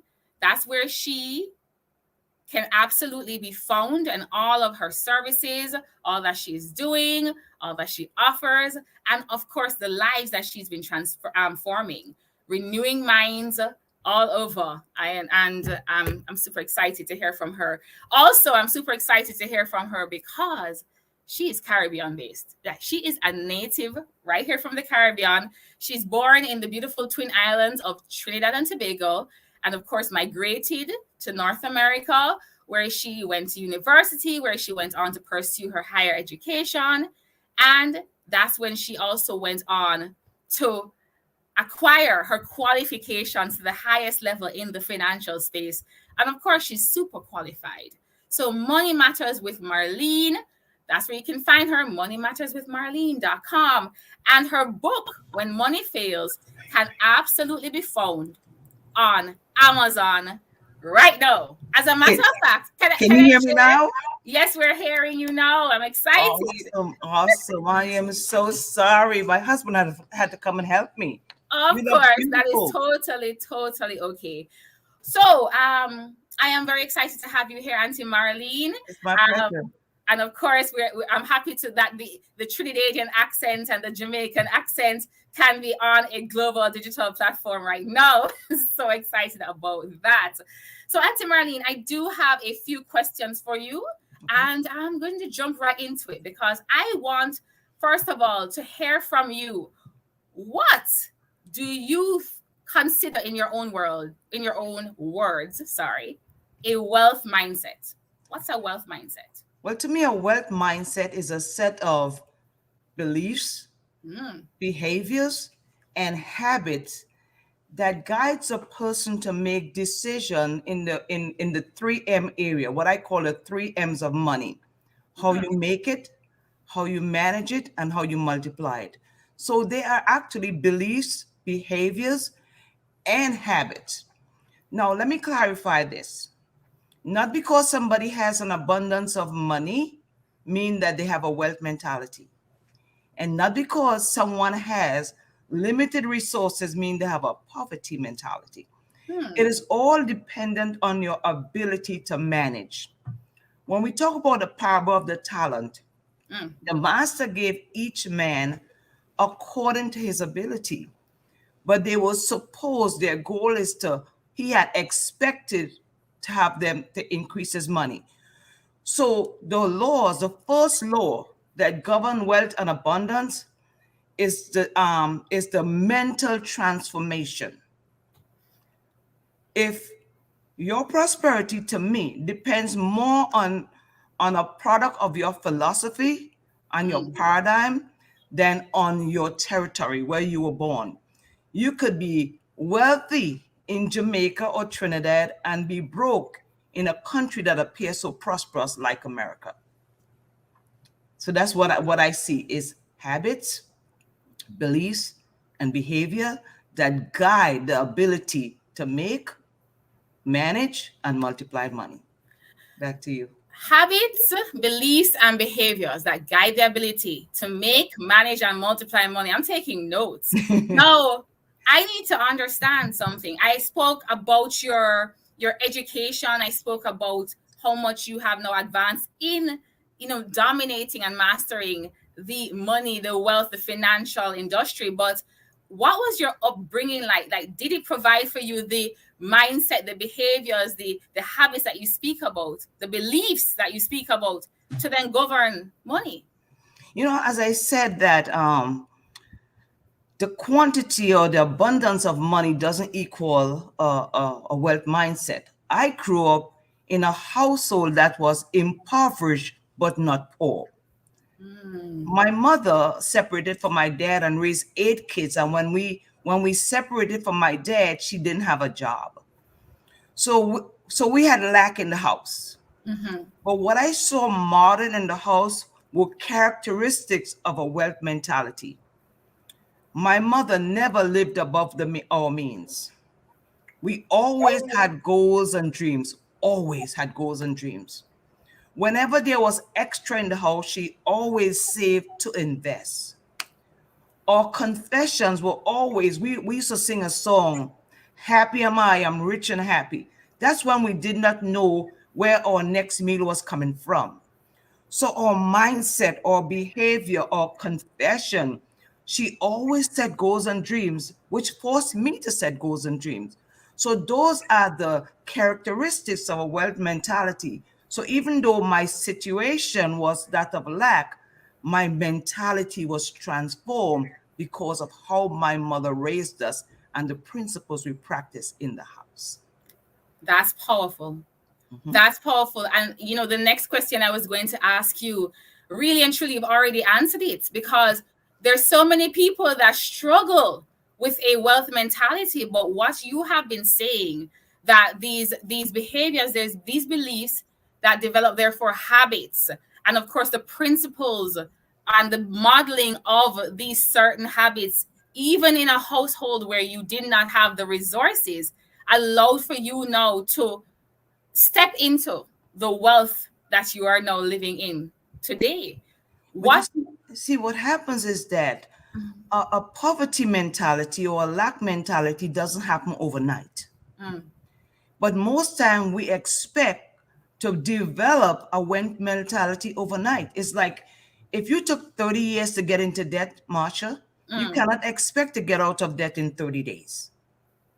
So what you have to do, you have to start from scratch. You have to first understand why you're here. What is my purpose?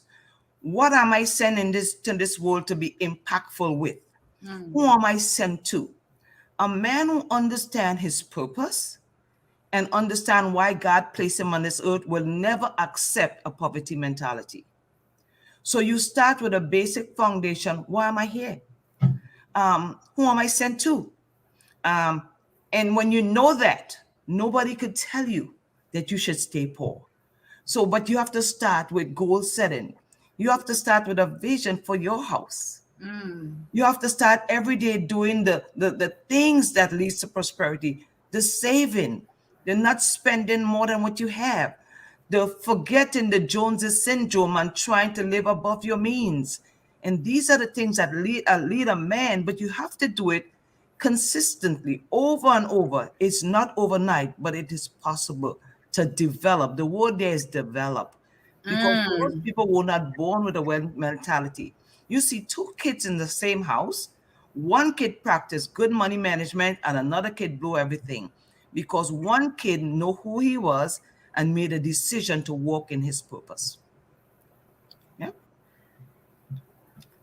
Listen, I know we have a short conversation here, but we knew it would be power packed. Auntie Marlene, that's powerful. Listen, this alone could set up someone listening right now, absolutely, to develop that wealth mindset and then create wealth. Absolutely. Now, I'm going to wrap up now by please continue the conversation. Well, I wish we had the time for that. I promise you, I wish we did. But I'm going to wrap up with a little continuation. Now, I absolutely love to recommend books, right? And I'm always asking persons, what book are you reading right now? Or what book would you recommend? But I am not even going to ask that. I'm going to recommend your book. I spoke about it earlier, When Money Fails. Now, what can a reader expect to receive from that? Like, what are your top two things that you know that a reader that reads that book should take away? What should they be looking for as a takeaway? First thing, that the economy does not dictate your financial future. Your mindset does. However, in good times, we have to be good steward of what we have and prepare for when times are tough. I say the best way to get ready is to stay ready. Oof. And most time when things are flowing well in our lives, we don't ever think that one day that good time might stop rolling. You know, I'm from the Caribbean. When you plant a seed, you have to expect a harvest. But if you didn't plant a seed when times were good, you will beg bread when times are bad. So in my book, what I teach you to do is anticipate that there will be famine. There's a time and a season for everything, but plan for it. So when you plan, you will live above the recession. You will live above the crisis. You will live above the famine. Amazing. Listen, ladies and gentlemen, somebody asked, where can we find you? Money Matters with Marlene.com. That's Money Matters with Marlene. Marlene is MARLENE.com. You will find all her resources. You'll find links to getting her book. I absolutely encourage you to get that book. And I know that you're also doing something special for persons who purchase the book. Is that still on? Yes, for anybody who purchased a book, you could go to my website, whenmoneyfaileth.com, and you register your receipt from Amazon or wherever you bought the book, and you will qualify for one of my free masterclass, which we'll be offering in November. So buy the book, register the receipt, and you are qualified. Oh, okay. All right. Now, I just got breaking news. That's what we call it on radio, breaking news. So I was asked, and I will have to, of course, I will absolutely have to ask you a few questions more. We've been given some more time, Auntie Marlene. They're loving what you're saying. They're begging me. They say, no, Marsha, please let her continue this conversation. And so I have a few questions here from some of our Facebook users. Now, Auntie Marlene, what a question. This is the question for you.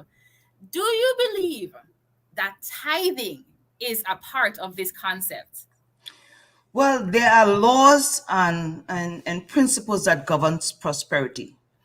And if you walk in or follow the doctrine of Jesus Christ, there's a law of giving. And tithing fall under the law of giving. So if you are a Christian, then the law of tithing applies to you. So, but if you are not, then there's still a law of giving. Give and it shall be multiplied unto you. It didn't say tithe. So we as Christian, we tithe, but we also give unto the works of the ministry, and we give to spread the gospel and to expand the kingdom. But if you name the name of Jesus Christ and you follow that doctrine, then tithing will fall under the law of giving. Wow. The law of giving. Now, I have a personal question on that, because my husband and I were having this discussion recently. So I know there is tithing, and of course there is they do offerings at church. Yes. And then there is the sowing of seeds. Yes. Are all under the law of giving, or are these separate principles? I want to understand clearer.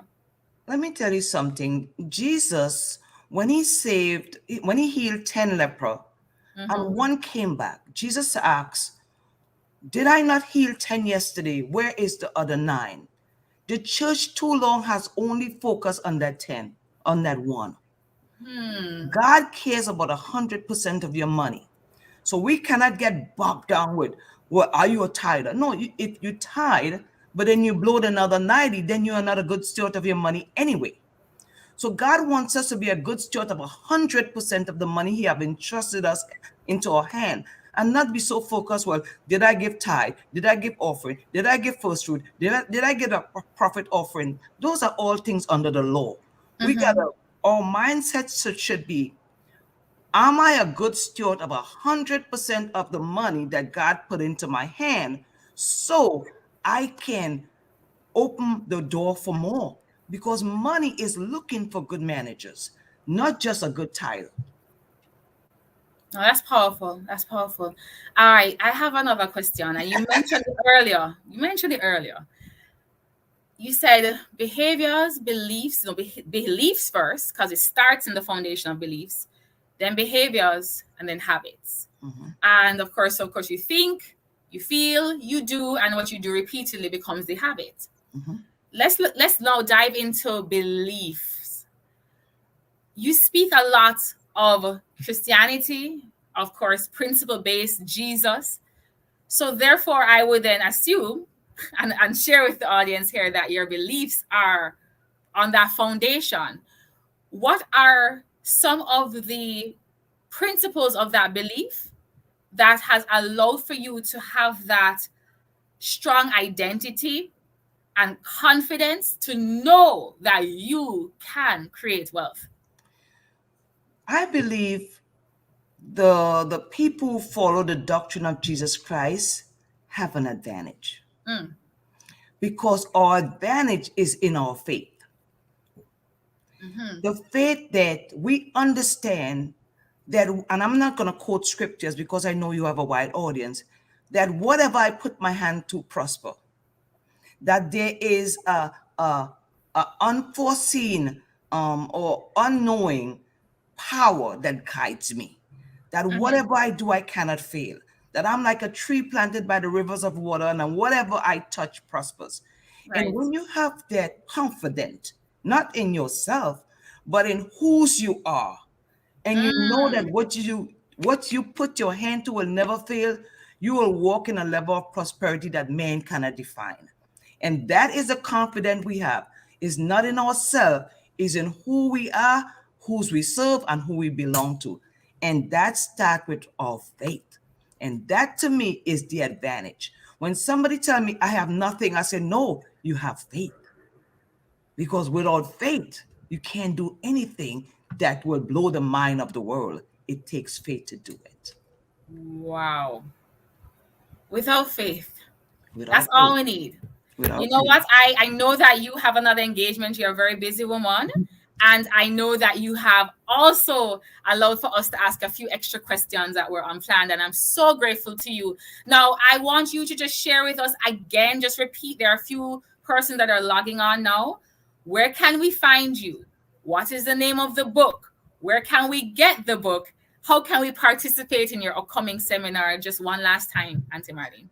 So my book is on Amazon.com. It's really everywhere online where books are sold. So if you go to Amazon.com and you type "When Money Fails" with Marlene Stotts, I'll pull up. I'm one of the number one search. Yes. But you could also go to my website, moneymatterswithmarlene.com, and I have a specific website also for the book, whenmoneyfaileth.com, that you could click on order and it will take you to Amazon. When you order the book, if you want to be a part of my free masterclass on managing money in crisis, you go back to whenmoneyfaileth.com or to my personal website, register the receipt, and you'll receive communication from me of my free masterclass in the month of November. God bless you all. No, God bless you, Auntie Marlene. And listen, go and act fast. Yes, they do actually have a Kindle copy, but I don't think that applies. We have a Kindle. Whatever book you buy, we have Kindle version and we have the paperback. I don't have other version right now, but Kindle and paperback. Yes. So the Kindle applies to the free seminar. Exactly, that's a book. Well, I'm inside. But a lot of people in Japan and Germany and stuff don't want to ship a book. That's true. So they purchase a book. They supported the ministry of business. So I honor that also. Thank you. Thank you all in advance. No, not in advance. A couple just absolutely bought your book. So I'm excited for them. We're inside this. And act fast because this seminar is happening November starts in a few days. So you have to act fast. Get that book this weekend. Get yourself inside with your receipt and absolutely participate in this money seminar coming up. Auntie Marlene, Auntie Marlene, I thank you so much. I know you have to go. You've already extended yourself. So grateful for you. And thank you so much for the powerful, principle-based paradigms that you have now left us with. That's so important. Absolutely. Wealth is not dependent on your economy, ladies and gentlemen. Wealth is dependent on your mindset. So once you can master the right beliefs, behaviors, and of course, habits, you will absolutely position yourself to create wealth. Thank you so much, Mrs. Marlene Stott. God bless the work of your hands. Amen. And the same to you. God bless you. Thank you. Bye-bye. Bye-bye. All right. Well, we just had, wow. I am here just meditating on a lot of what Mrs. Marlene Stott, Auntie Marlene to me, has just said.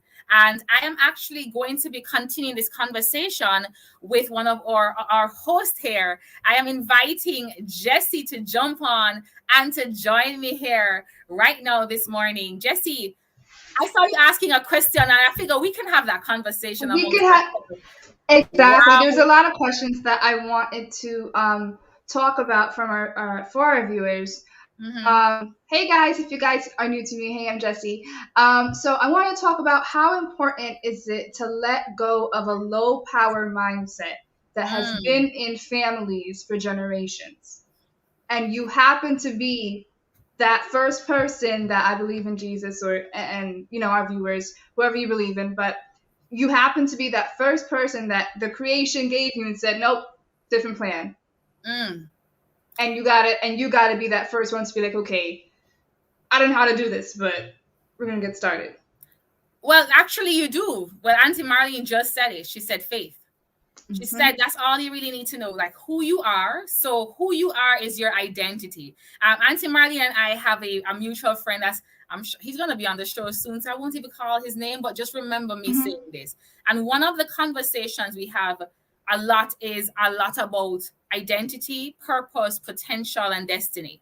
And a lot of these teachings are also shared by Miles Monroe, the great Miles Monroe. So what we have to understand is that's where it starts. When you are the first, and you know, there are different kinds of first, to be very honest, Jessie, because you can be the first to believe. Then even within the beliefs of what you thought was the right belief before, there are new generations that are coming into the real truth. So there are different layers of it. But I believe, first of all, like Auntie Marlene says, you have to know who you are. What is your identity? Meaning, who did God say you are? Who did your creator say you are? Then you have to understand who he is.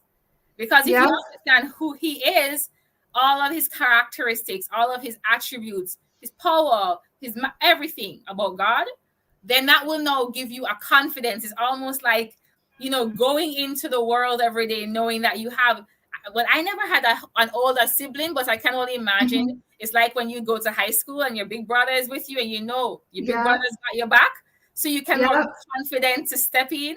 That's how we position ourselves, knowing who God is and what he's capable of, because when we don't have the capacity, he does. That's a big understanding that even I myself had come into recently, that when I'm weak, he is strong, and he doesn't expect me to be weak, but he needs me to understand he's the strong one. Then we also have to understand who he called us to and where he's sending us to. So who is he? What is he calling us to do? Who is he calling us to? That's purpose. Like, we are here for a reason. So where are we to go? What are we to do? Who are we to do it with? Who are we to impact? That's purpose. And then, of course, he has packed us with some gifts. That's potential that we have to develop. Auntie Marlene spoke a lot about. It's not an overnight thing. It's the understanding of, we know that these are the tools, these are the things to do. This is what is already within us. We need to work on developing them. And then finally, we have to understand where we're going. That's our destiny. And the beautiful thing is, if we ask, God will actually tell us these things. He will reveal to us what we're to do, what he's called us to, where he's sending us. He will give us a vision. And then, of course, we'll hold on to that vision. We can preach I can preach about the vision part. We can Yes, preach about I that have so first. much. We got both. I think between me and you, we have so much testimonies. And I love that you said specifically when it comes to gifts, them. You said plural, them. You did not say a gift. And I feel like a lot of people, when it comes to like just wealth and jobs, don't get me wrong, I am for 9 to 5. I'm working towards with career, but typically a 9 to 5. However, if you guys know me, I don't just do that. I do a whole bunch of other things. And I use other gifts that God has given me, one, to inspire, to motivate, to educate, to uplift people, but also find a way to make each gift bring some wealth into it. May not be right away, but it could be either financial wealth or a spiritual, emotional wealth that I get from helping another person in need. It's powerful. Does that make any sense? No, it does. Sorry, it does make sense because that's exactly what it is. You know, we've had many conversations about wealth, and of course, when people hear wealth, there is the general thinking that it's just money, and it's not. Right. Wealth goes beyond. It's a very holistic topic. It speaks to mindset, it speaks to emotions, it speaks to relationships, it speaks to impact, it speaks to just so much. You can.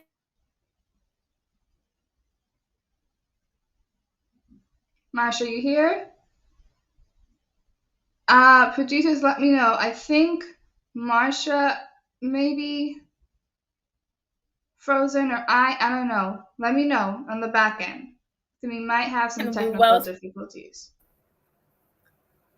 Are we back? We're back. I got you. All right, awesome. So yes, so it really is holistic. Wealth is a holistic topic, and as such, what you do as you operate in your purpose, it's okay if it's the joy of knowing that you were able to empower, to uplift, to elevate, and you had planted something in someone. I remember I recently read the book, The Science of Getting Rich, and I know the title is very misleading, honestly, but it isn't, because it implies money again. But again, as I said, wealth is holistic. And there is something where the author, Wallace D. Wattles, he mentions whenever you are now going to be doing an exchange with someone, he never says, give that person equal amount of money. Because sometimes exchange can be in planting into someone an idea that you know that can serve them to go on to create so much more abundance. It cannot just be an exchange of money when we talk about wealth. If you have a key that unlocks someone else's greatness, that's more than enough for us to do that. So Jessie, you still there? Yeah, I'm here. Okay. I just got it. I gotta get something on the back end. Got it. All right, no problem. But I wanted to ask you a question now, Jessie, as we speak about that. You know, she speaks about, of course, the beliefs. We spoke a little bit about beliefs. Let's talk about some of the habits. Like, I know you're multifaceted. What would you say are some of the habits that you are actually practicing or you have learned yourself that can position you into wealth creation? Because now that we realize we got the mindset being renewed, what kind of habits can we be practicing and developing? It's a development of them. Right. One habit that I've been doing, and this kind of combines gift but also the faith aspect of it, is I journal. I know a lot of people may not agree with it, or they don't take the time to, or they're like, what am I supposed to do? And I'm just like, journal your thoughts, journal your, if your creator gives you a revelation of like writing, or, go back. I also take the time to sit and think about the child of you. And I say this to say, and I work with kids, and children, we know they have no filter. That's one thing. But they also, their mind is so expansive and learning and grasping at every single thing. So take a time to be a child again, to look up information, to read, to dig deep and be like, hey, I remember when I was little, I kind of was all over the place and liked the camera a little bit. What gift is God saying to that? Should you be a producer? Should you get into media? Could you get into writing? Could you get do that? That's one habit that I do. I also have quotes.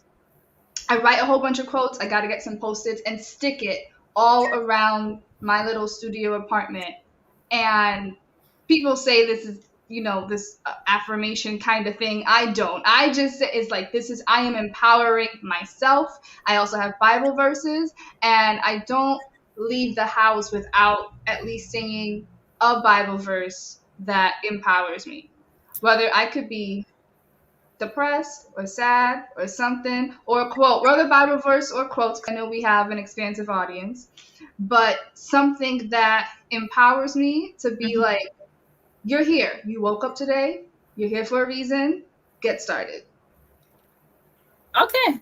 I'm here smiling because I'm listening to you, and I don't know if you understand that everything you do, that's what was a question. I was about to say gratitude. Yes. Let's jump on to gratitude, and then I'm going to come back to what you were saying. Listen, I was going to say, because you said you got up every morning, I'm here. It really is a grateful position. You're expressing gratitude. That's what it is. So it's not just empowering yourself. It really is expressing gratitude for life, expressing gratitude to be alive, to be healthy, to be well, be of sound mind. Your limbs are working. You have all your functions. That is enough. I've literally, for those of you who don't yet follow me on social media, you can find me, of course, Marsha Gay Miles on all platforms.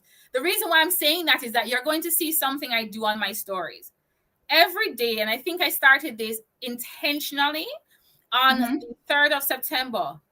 I share 3 things I'm grateful for every day. I just did it. I was like, I think I saw someone do it before. Yeah. And I said, you know what? I know I do it in my journaling. So I'm into the journaling with you. Yeah. And I will share it there. And I literally get up every day and I find 3 things.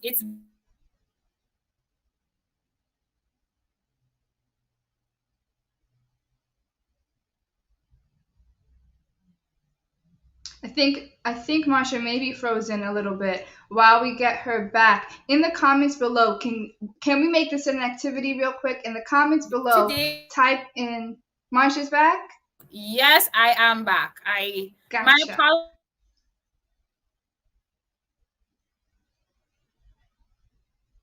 It's no problem, girl. We know technical difficulties. It is okay.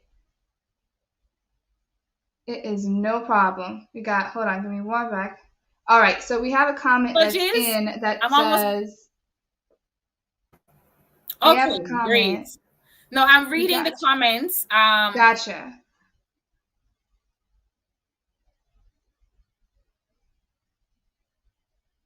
Comment says, also, ingratitude causes us to lose opportunities because instead of seeing something as a blessing, we see it as a burden. That is true. We also have Satin Brownie saying, also people ask for abundance, but when it comes, they have no time for it. They complain about it being too much so that causes us to lose it. Oh, wow. Aww. I'm going to read this. Money Matters with Mike and Marlene said, so proud of Marsha. The world will know her name. Exactly. I'm with you. I'm with you. I'm so grateful to you, Uncle Mike and Auntie Marlene. Love you both. But yes, what was said a while ago, that last comment by Satin Brown. I'm going to go back to the book. I have to go back to what I learned from principle-based books and resources. People ask for abundance when it comes, they have no time for it. They complain about it being too much, and so that they're caused to lose it. It's so true. But it goes back to what I said earlier. I have personally been someone that has felt overwhelmed by the blessings. I'm not ungrateful, but I do feel like, oh my gosh, like this is a lot. Yeah. But then it goes back to what I said earlier. I said, I had to figure out that I don't have to handle it alone. I don't. My belief system is of such that whoever brought it to me has equipped me. God, I believe in God. He brought it to me. He has equipped me with the resources, the tools, the gifts to be able to manage it, and he will roll it out in time. So I'm super excited about that. Now we have Hi. Yes. I'm a caller. Yes, a caller. I had to join to say something. What you're talking about is so powerful. The recognizing the blessing in what is happening to us.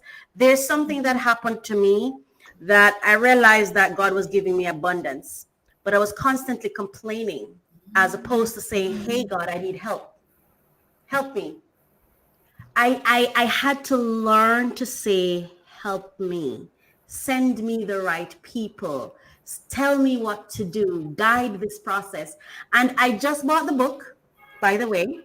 And one of the things that I saw when I started reading it on Kindle, where she said, I commit this project to you. It's something that I learned in the past couple of weeks to do, about 3 months ago, to commit everything I am doing in God's hands and to recognize that he gives me access so I can also give other people that access. So one of the things I've learned to do is to not to feel the need to be in control of everything. So whatever he gives me is for me to share. It's for me to open the door and to give access to other people. And believe you me, when I tell you God is, if I had a message for anyone today, it would be God is not mystical. He is real. Mm-hmm. He's not mystical. I grew up thinking he is this thing that was so far away that I had to go on my knees and bawl and stress about. And God don't even answer my stress prayers. He answers the prayers where I just say, God, I'd like to get that. And I move along. Next thing I know, it's right here, right in front of my face. So what I've learned is the power of gratitude and understanding what you've been given and how to relate to that which you've been given. When you've been given access to something, it's not for you to complain about and lament about and, oh my gosh, I don't have the money. Oh my God, I don't have the time for this. Maybe it was given to you for you to give someone else access to it. Or maybe it's for you to sit and say to yourself, Lord, or to ask him, how do I use this for your glory? What are you asking me to do? What are you asking me to risk? What risks are you asking me to take? What are you asking me to let go of? And I had to learn the power and the understanding of abundance. And when I got it, I realized how much I was shortchanging myself. When I live it, for example, when I live in a space where every morning I get up, there's some kind of hazard that I'm lamenting about. Oh my God, this is happening here. Oh my God. It keeps me in a state of backwardness. Yes. But when you wake up in a space that may cost you more, however, every morning you open your window and it's something to feel amazing about. Oh my gosh, if I could tell you the power of looking outside your window and feeling wonderful and how much wealth that attracts to you, I can't even begin to explain it. Gratitude is the most wealth attracting element, feature, whatever your attitude in life for me. And as young ladies, I'm just so I'm sitting here watching you both talking, and Mrs. Stotts, is Stotts, right? Yes. Thank you. Mm-hmm. Thank you. I saw Black Power this morning. I was watching and I'm like, look at this. I hope those who are watching understands the power in this moment and not miss it, because there's so much going on and we have the tendency to take things for granted. And I think we also take some pleasure in being, I don't remember, is Bremen, I don't remember her name. She has a Quantum Love book that's just out, and she was talking about the drama wheel. A lot of us like to be either the victim, the villain, the victor, the something. How about we just be? And just be in the moment. And I think I'm very proud of what you're doing. Just the content, the mindset, and throughout the entire time I'm hearing a God-centeredness that, and this God-centeredness is not about, and this means no disrespect, but it's not about church. It's about real life. It's about real things that are happening in real people's life. Thank you. Thank you. No, That's thank what I you. want. Thank you so much. I want to, because I know we're wrapping up this segment. I wanted to just address something that you just said, Carla, about gratitude attracting wealth. And there are two perspectives I want to share. Back to the book of The Science of Getting Rich, I remember reading, and he spoke, there's an entire chapter about the power of gratitude. But what he said in it made me go, gratitude is you getting on the frequency of God. That's it. Gratitude is you getting on the frequency of God. What do I mean by that? Very simple. Think about, if you had any father figure in your life, whether it be your earthly biological father, your grandfather, any father figure in your life, any one of them that has ever given you anything, and you absolutely go out and thank them over and over for it, isn't that father inclined, postured to always give you more?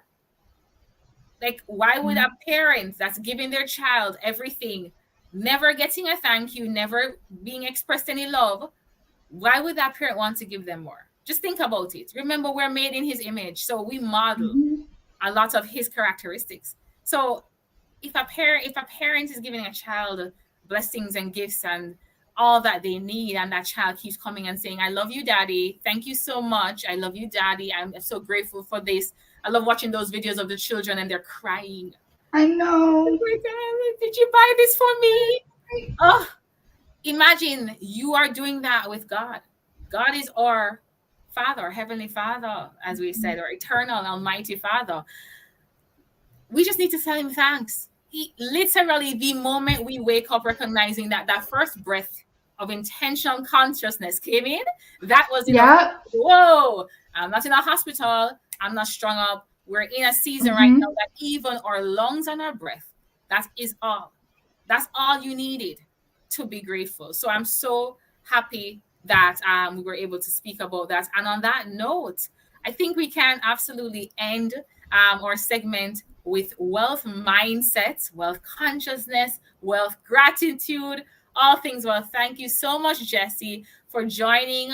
Thank you as well to the caller for joining. And again, major thanks to Mrs. Marlene Stotts. Of course, Money Matters with Marlene. Please go and get her book, When Money Fails, and you will be positioning yourself. Absolutely. I'm telling you, I read a few chapters. I have a few more to go. And I'm sitting there going, thank you, God. Seriously. And I mean, I know her, and I know she has mentioned before that it was her clearly identifying right there in the word that we've been here before, but we have been taught how to move from here to get to where we desire. The difference between here and there is a T, and that stands for the time. So once we take that time to develop, we are going to be okay. So thank you so much, everyone, for joining me this morning on the Wealth Mindset Show. And as we wrap up right now, I just want to simply of course, wrap up by saying, I hope that you indeed were encouraged, that you were absolutely inspired. I look forward to seeing each and every one of you, and even more, invite a friend, tell a friend to be here, because we are now going into the route of creating wealth by renewing your minds and setting you up with the principles and the right behaviors and beliefs so you can go out and step into the wealth that you deserve, regardless of where you are in this world. You deserve it, you're worthy of it, and you can absolutely have it. So hold your vision, keep your faith, stay in gratitude, and live on purpose. And remember to like, share, and subscribe. Click that notification bell on our YouTube page, UME Radio, so that you're notified of when we are going live or upload a video. YouTube comments are read, so please share your comments there so that we can share these comments and discuss them on our upcoming live shows. Thank you so much for having us. God bless you all. Have a phenomenal weekend and a phenomenal week ahead. The name of my book is Reborn. And Reborn is a story, a personal story about my journey from a place of despair to fulfilling God's purpose in my life. I have gone through a lot of challenges, a lot of, things that happened to me in my childhood all the way to my adulthood. And the Lord impressed on my heart to write my story, to share with others, because, you know, one thing about me, I'm transparent. And I believe when you share your testimony is to help somebody else get out of their situation. Because a lot of us go through a lot of changes, a lot of challenges in life. Especially, I grew up in the church world, a very strict environment, very religious environment. And it had a lot of, stressors in my life. I didn't know who I was as a little girl. You know, I grew up with parents. My father was a pastor, and I was totally lost in this church world. I didn't know who I was, or if I was worth anything, or if I had any type of purpose in life. So my vision about God was so warped, because I never thought God loved me the way they presented it. So I was a very lonely young lady. I had a lot of low self-esteem. So I was just really trying to maneuver and to find my way, through life. So it was God who helped me through the process, even though I wasn't focusing on Him as much. I want to share something, and chapter 2, page 17, Forsaken. I just want to read a little excerpt of it. And it says, in 1975, as I attended middle school and the family moved to a large 4-bedroom apartment building, was at this situation things began to worsen for me. For instance, I was punished a lot. At times I never understood why. My father never believed that Christians told lies. For instance, if someone from the church would report to him that they saw me somewhere and was doing something wrong, I would deny it. However, I would be told that I was a liar and receive the beating for it. So I became so tired of constantly being blamed and beaten for situations where I didn't have any idea. So I tried harder to be good, but notice each time I tried, it wasn't enough. And I realized that each time I would speak things, my mother would tell me to be quiet. And after a while, she developed a resentment to me. And, so I struggled a lot to be a part of a family. I struggled a lot to be seen. I struggled a lot to be loved.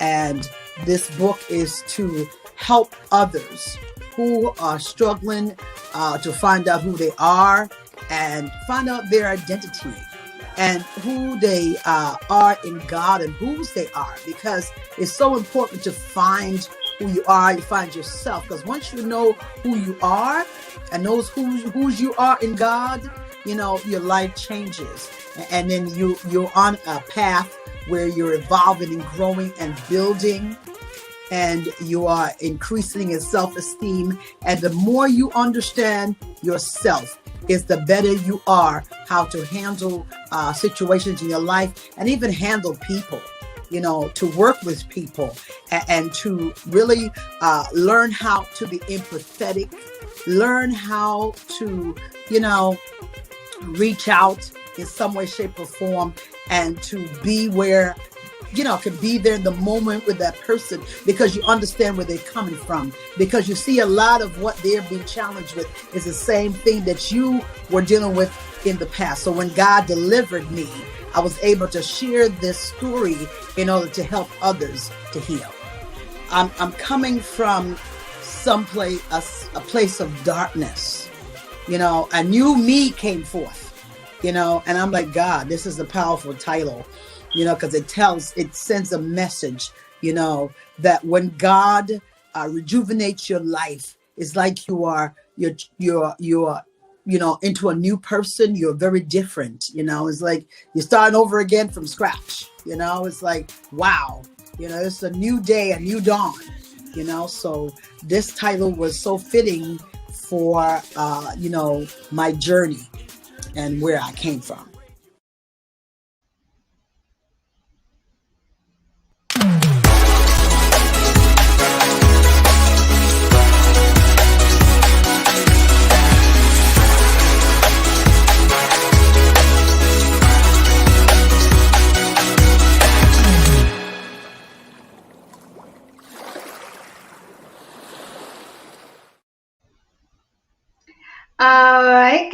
guys, so welcome to Travel Boss. It's me, Jessie. I will be filling in for Keith today.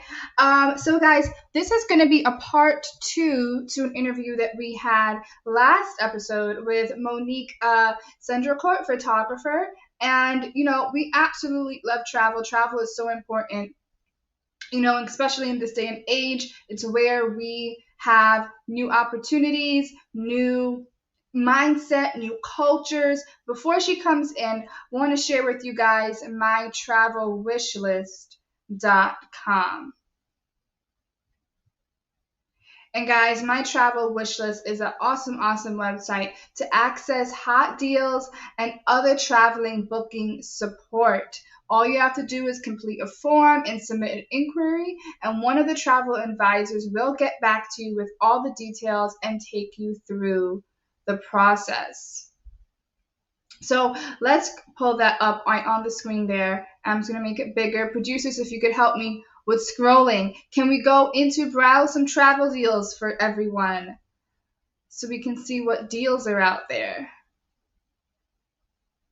Hot deals. All right. So let's read up some hot deals. So we have Getting Away is Closer Than You Think. Classic.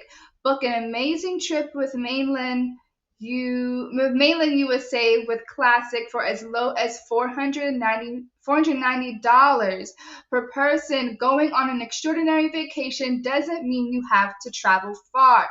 These great hotels and resorts are closer than you think and still provide you and your family unforgettable experiences. That is a beautiful picture, and there are participating properties. It's 3 nights from $939 USD per person at Hotel del Corrado, Curio Collection by Hilton, United States, California, and San Diego. 3 nights from $559 USD per person. The Confidant, Miami Beach, part of Hyatt, United States, Florida, and Miami. 3 nights from $490 USD per person, and Park Hyatt Beaver Creek Resort and Spa from United States, Colorado, and Beaver Creek. And you can book that deal right on www.mytravelwishlist.com, or if you have any questions, you could go to email them at info@mytravelwishlist.com. More hot deals. We have 5 days and 5 nights from Universal. Universal Orlando 5-day, 5-night vacation package starting at only $89 per person. You can immerse yourselves in the thrills of 2 parks at Universal Orlando Resort. You can experience all the action and excitement of Universal Orlando with a 5-day, 5-night vacation package starting at just $89 per person per night. I love Universal, so I'm going to have to check this out. Offer details. Let's scroll down to see some details. We have 5-night hotel accommodations at either Universal's Cabana Bay Beach Resort or Universal's Aventura Hotel. 2-park, 5-day park-to-park promotional ticket to Universal Studios Florida and Universal's Islands of Adventure. Early park admission of the Wizarding World of Harry Potter and Universal's Volcano Bay up to 1 hour before the park opens. Valid theme park admission required. Select attractions. Access to select live entertainment venues at Universal City Walk. Travel dates are now through May 27, 2022. Booking dates are now through December 28, 2021. You need to book by December 12th of 2021 to save. Okay. And other details, we did that one. We did the mainland USA, and we did the hot deals. I think there was one more.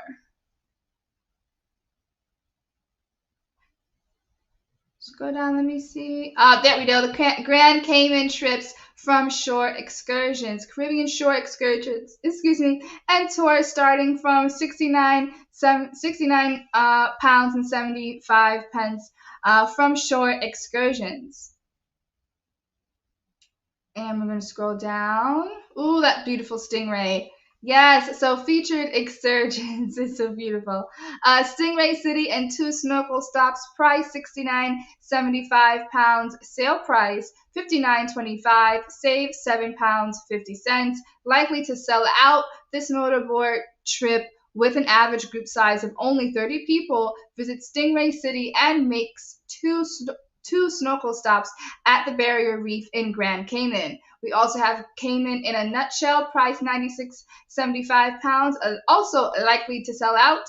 Hit the highlights of Grand Cayman out this comprehensive guided tour, interact with the stingrays, visit a turtle farm, and ride to hell and back. And I have a awesome co-host coming in, and we have Grand Cayman Far Side Tour, price $44.25, likely to sell out. Check out the other side of Grand Cayman with this fun scenic tour of South Sound, Bowdoin Town, and Rum Point. Return to Georgetown and the shop for souvenirs. Book to save, guys. Get your discounts from the Grand Cayman. Those are low prices, and yeah, I would go if I had the ability to. I mean, that's my thing. Last but not least, special resident rates. Princess Cruises. Ooh, who likes a cruise? Single occupancy supplements at only 25% from Silver Sea. And as we scroll down, that's a beautiful ship. Silver Sea is delighted to welcome solo travelers aboard their intimate ships with single supplements at only 25% above their silver privilege fares on selected voyages. Every voyage includes a champagne welcome reception to make it easier to meet and mingle with solo travelers and on select voyages. Gentlemen hosts are also available as dance partners or dinner companions.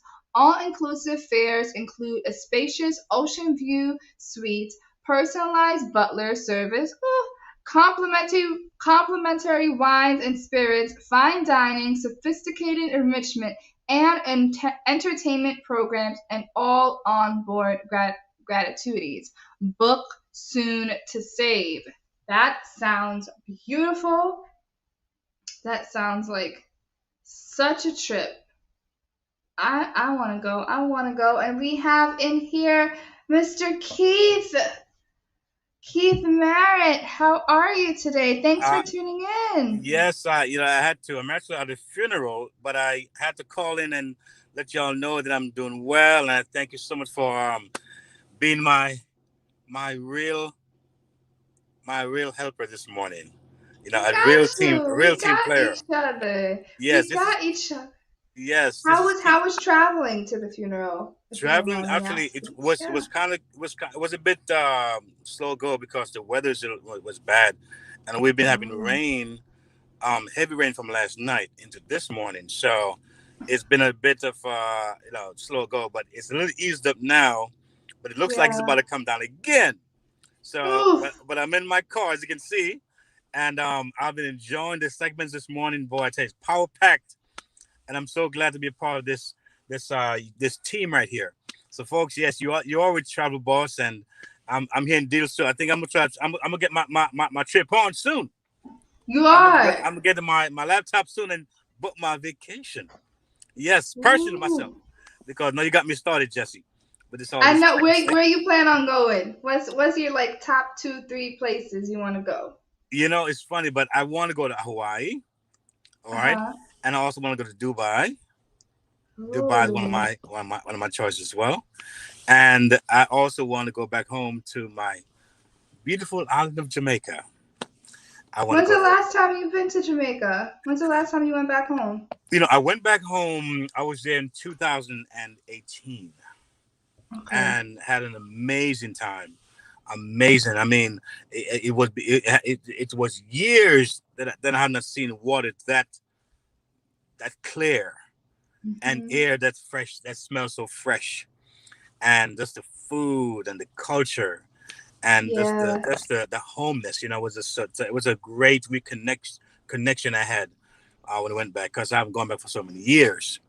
But I love it. I want to go back there, and hopefully as I look at this show, I want to be able to connect and empower Jamaicans as well. be it business wise and social wise, because there's so much work to be done there, and I see it as as an opportunity to really build on and just to have that U.S. connection there, because the need is so great. So that's one of my future passions. Awesome, awesome. And how important would you say uh, is it for people to get out of their home country and travel, or even within their own home country and go to? I know Jamaica has different parishes, and go to a different parish and stay. Oh yeah, I mean, many people leave the states, and they go down to the place like Jamaica or where they're from, be whatever Caribbean that is, country that Yeah. is, and they may go to a hotel. We call it. They have this. We call it all inclusive, and then that's cool. That's cool. Nothing wrong with that. But it's something about going to and into the community, seeing and touching those people. Maybe just see where you came from. Because when I went there, I went back into my parish. I went to my parish, and I really felt that real connection, as I saw the people and just touch the ground, and you kind of reflect and remember, my God, how blessed you are, and you see how people can be happy anywhere. You don't have to be in the States to be happy. And I think that it was for me a very, very, very powerful trip. So I encourage people to go into the community, and touch the land and place where they grew up. I think it's very important. So I definitely encourage that. Awesome, awesome. And yeah, I could speak to that because in 2016 I went back. I went not back. I went to Guyana where my parents come from. Okay, cool. And it was such a like earth shattering, but just homeness because it didn't feel too foreign to me. Like they tell you there all you the go. stories, and then to see where your parents grew up, Of course. and then putting it together and be like, this is my culture. Like I feel like it felt home, and we only spent like a week. And by the time we got super comfortable, it was like, gotta go. And I was like, I can't go to the Caribbean. I can't do a week there. I gotta go at least 3-4 weeks. Exactly. Go 'Cause, out. exactly. It goes by fast. Yeah. So yeah, travel, as you said earlier, is something that I noticed that people are doing. As a matter of fact, even through COVID now that we've seen the slowdown at some point, but because things are kind of rebounding back a little bit. I mean, the travel, especially for Christmas now, they're saying it's an all-time high because there's so many people who are preparing to travel even after COVID, and what we see with the going through the, getting their vaccinations. Some are trying to. Yeah. It's a pretty travel is a very powerful thing, and people love to travel. So I definitely. I'm about to take off now, as you can see. Okay. And no problem. You be safe. I'll be going to burial ground now. So guys, again, thank you for watching. Thank you for coming on. And again, thank you, Jesse, for being such a great partner and helping out this morning. And look forward to being here next week to see you guys in Travel Boss. Where we're going to talk more about travel, and we're going to have a good time. Awesome. Thanks so much, Keith. And we have our awesome guest, Monique. How are you today? Good morning. Good morning. How are you doing? I'm doing good. Thanks for coming back onto our show, guys. This is a part 2, so check out part 1 if you missed it, okay? Yes. So we have some questions here because people who don't know that you're a photographer, and we want to also highlight your skills. While we bring up on the screen some of your pictures here, can you tell us what influenced your work the most? I want to say it's mostly people. Like everybody I shoot is different. Like, they come with their own charisma, their own personality. So it's kind of like everybody that gets in front of my lens is an inspiration to me. So can you tell us of a story, or like one of the most inspiring photographs that you had to take for someone, or if you know their backstory a little bit? Like I said, every muse is different. So I feel like they get better and better. Every person that I shoot gets better and better. So it's kind of like this shoot that you just put on the screen. Her name is Mariella, and she is a strong woman, like, you know, like, and her photos embody strength. Like, that's a lot of strength I to be could hanging see it right there. Yeah.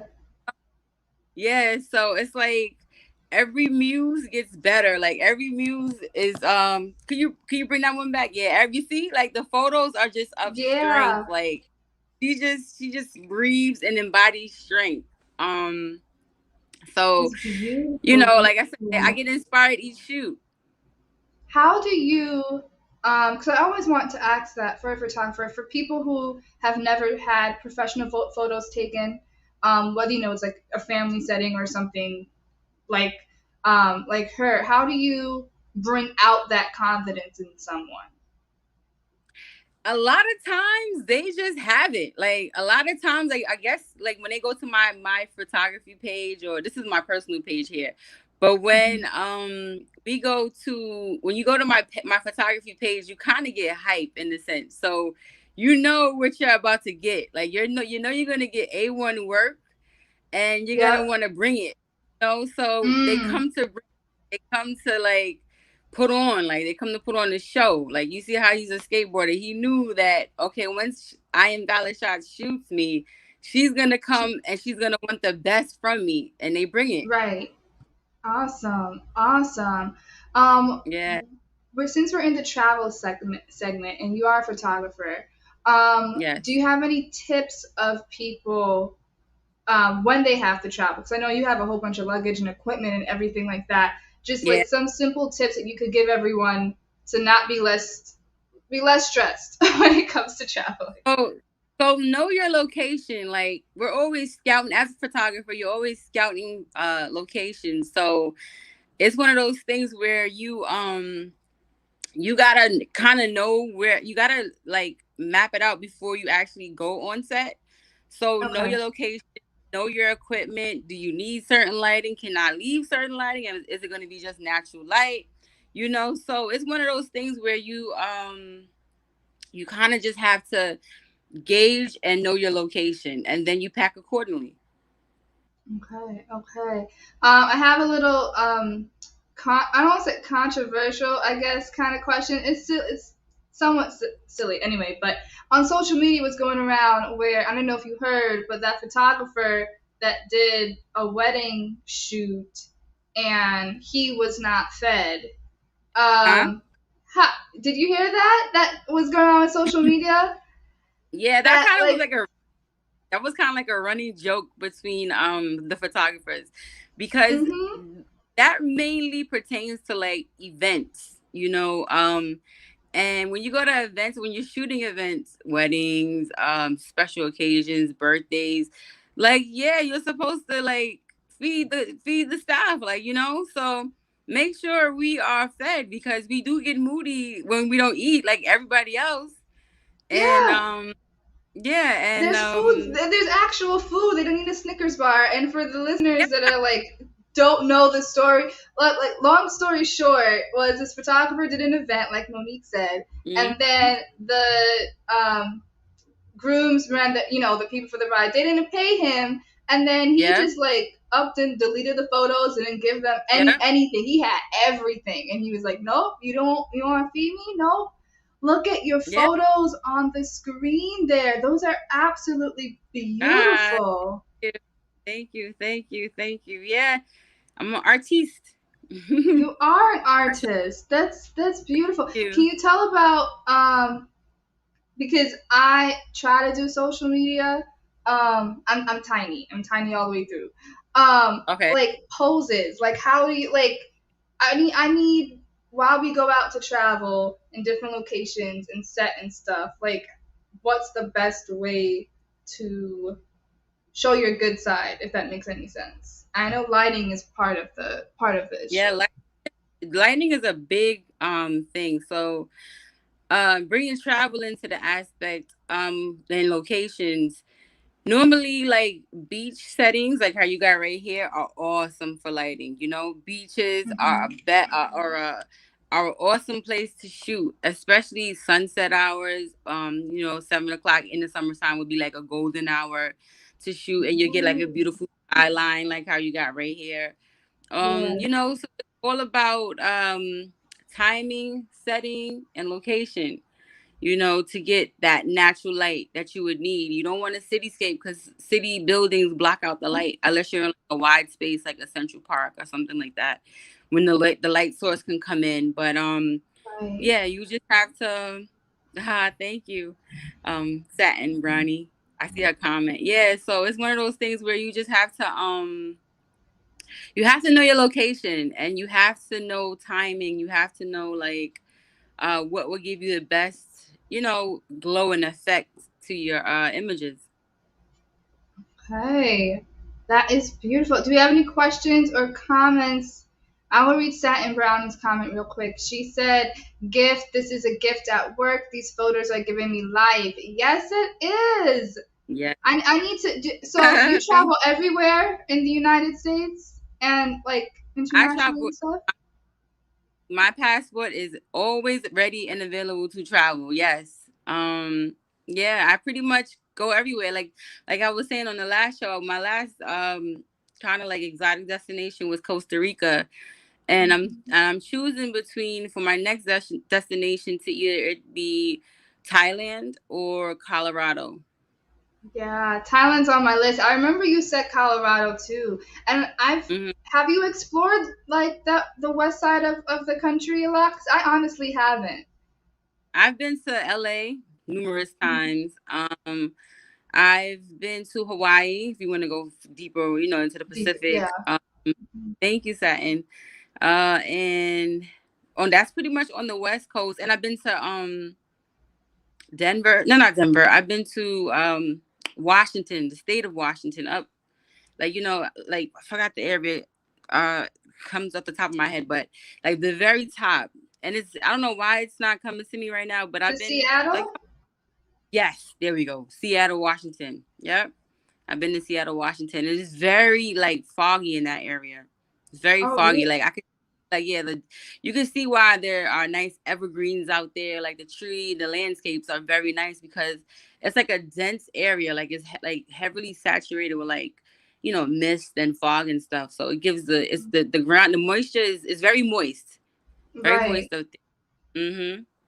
Oh, we have Apostle Faith Walter saying very beautiful. It is. What's your favorite type of shoot to do? Do you like to do portraits? Are you into like landscapes? Are you into family? Like, what's your favorite?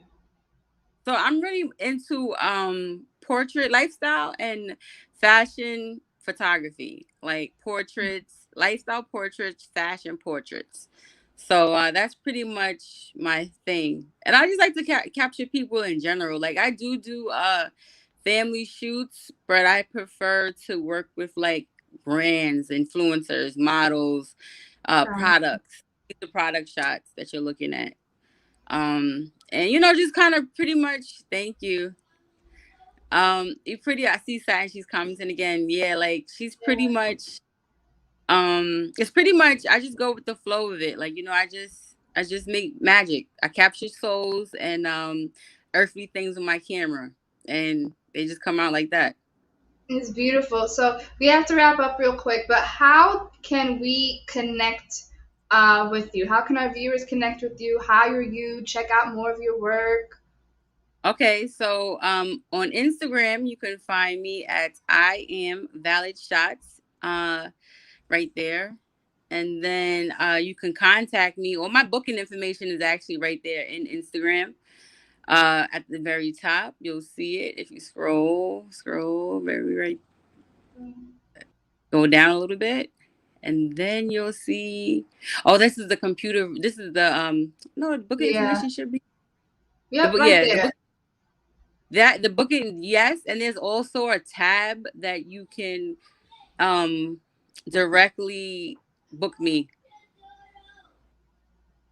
Oh, yeah, it might be on mobile. Yeah, it might be the mobile version, but I'm also working on a website, so you'll be able to contact me there. But my number is inside of the inside my bio right there. I'm going to read the number out for our listeners. If you want to give her a call, her number is 516-789-9743. And we have Yes. Apostle Faith saying, yes, Satin Brownie, yes, so unique, creatively different. You go, girl. You rock. Keep up the great work. That's beautiful. Yeah. Thank you. Yeah, man. I'm just doing what I have. I'm putting my talents and my gifts to use. Like, I'm making it work. You got it. You definitely got it. And I know I'm gonna try to, whenever I get married, God, I'm gonna just put you. I already got you. Thank you. Listen, I'm here for engagement shoots. I'm here for weddings. I'm here for all of that. Like, I love to capture souls. Like, I like to see a soul come out and see themselves. Like, like you can actually see yourself insides. So, yeah. Thank you so much, Monique. No for problem. coming on our show. Lovely to have you. Thank you. No problem. Thank you for having me. You're so welcome. You have a great day, hon. Bye. Bye. All right, guys. So that wraps up our segment for UME Radio. We have another comment in. Apostle Fate, please put her contact number in the chat. We will give it to you, Apostle. We will let you know.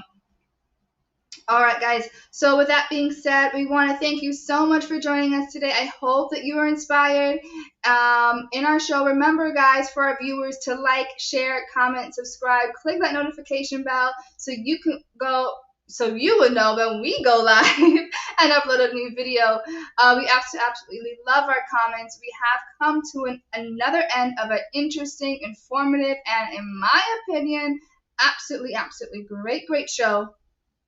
And we like to say thank you, a big thank you to all of our live audience for joining us. Thanks for the comments, the likes, the shares, and thank you for subscribing. Thanks for our partners, producers, all viewers and listeners, including myself, and our awesome co-hosts for coming and staying with us.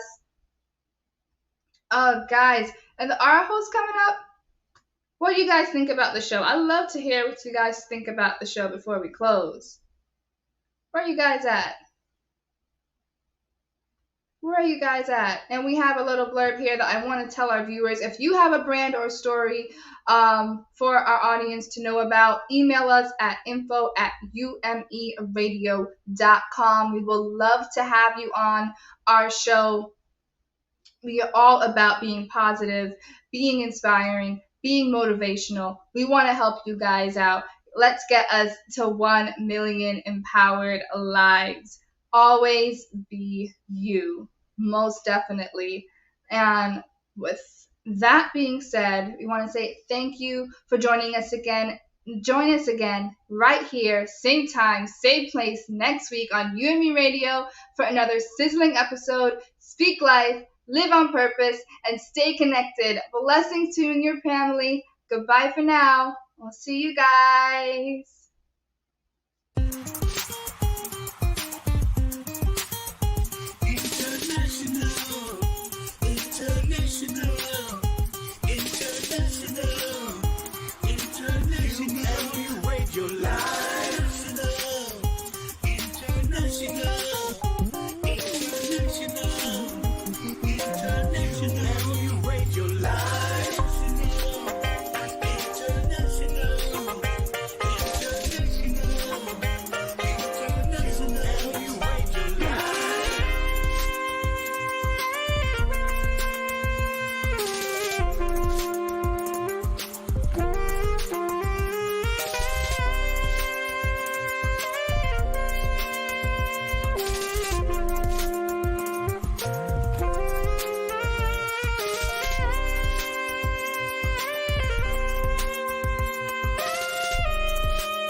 Are you ready for the weekend? Weekends on UME Radio. Get the UME Radio app. Weekends on UME Radio. The sun is up and so are we. Subscribe to our YouTube channel and follow us on Instagram and Facebook, all at UME Radio. UME Radio. Positive entertainment 24/7. Subscribe on YouTube and click the notification bell.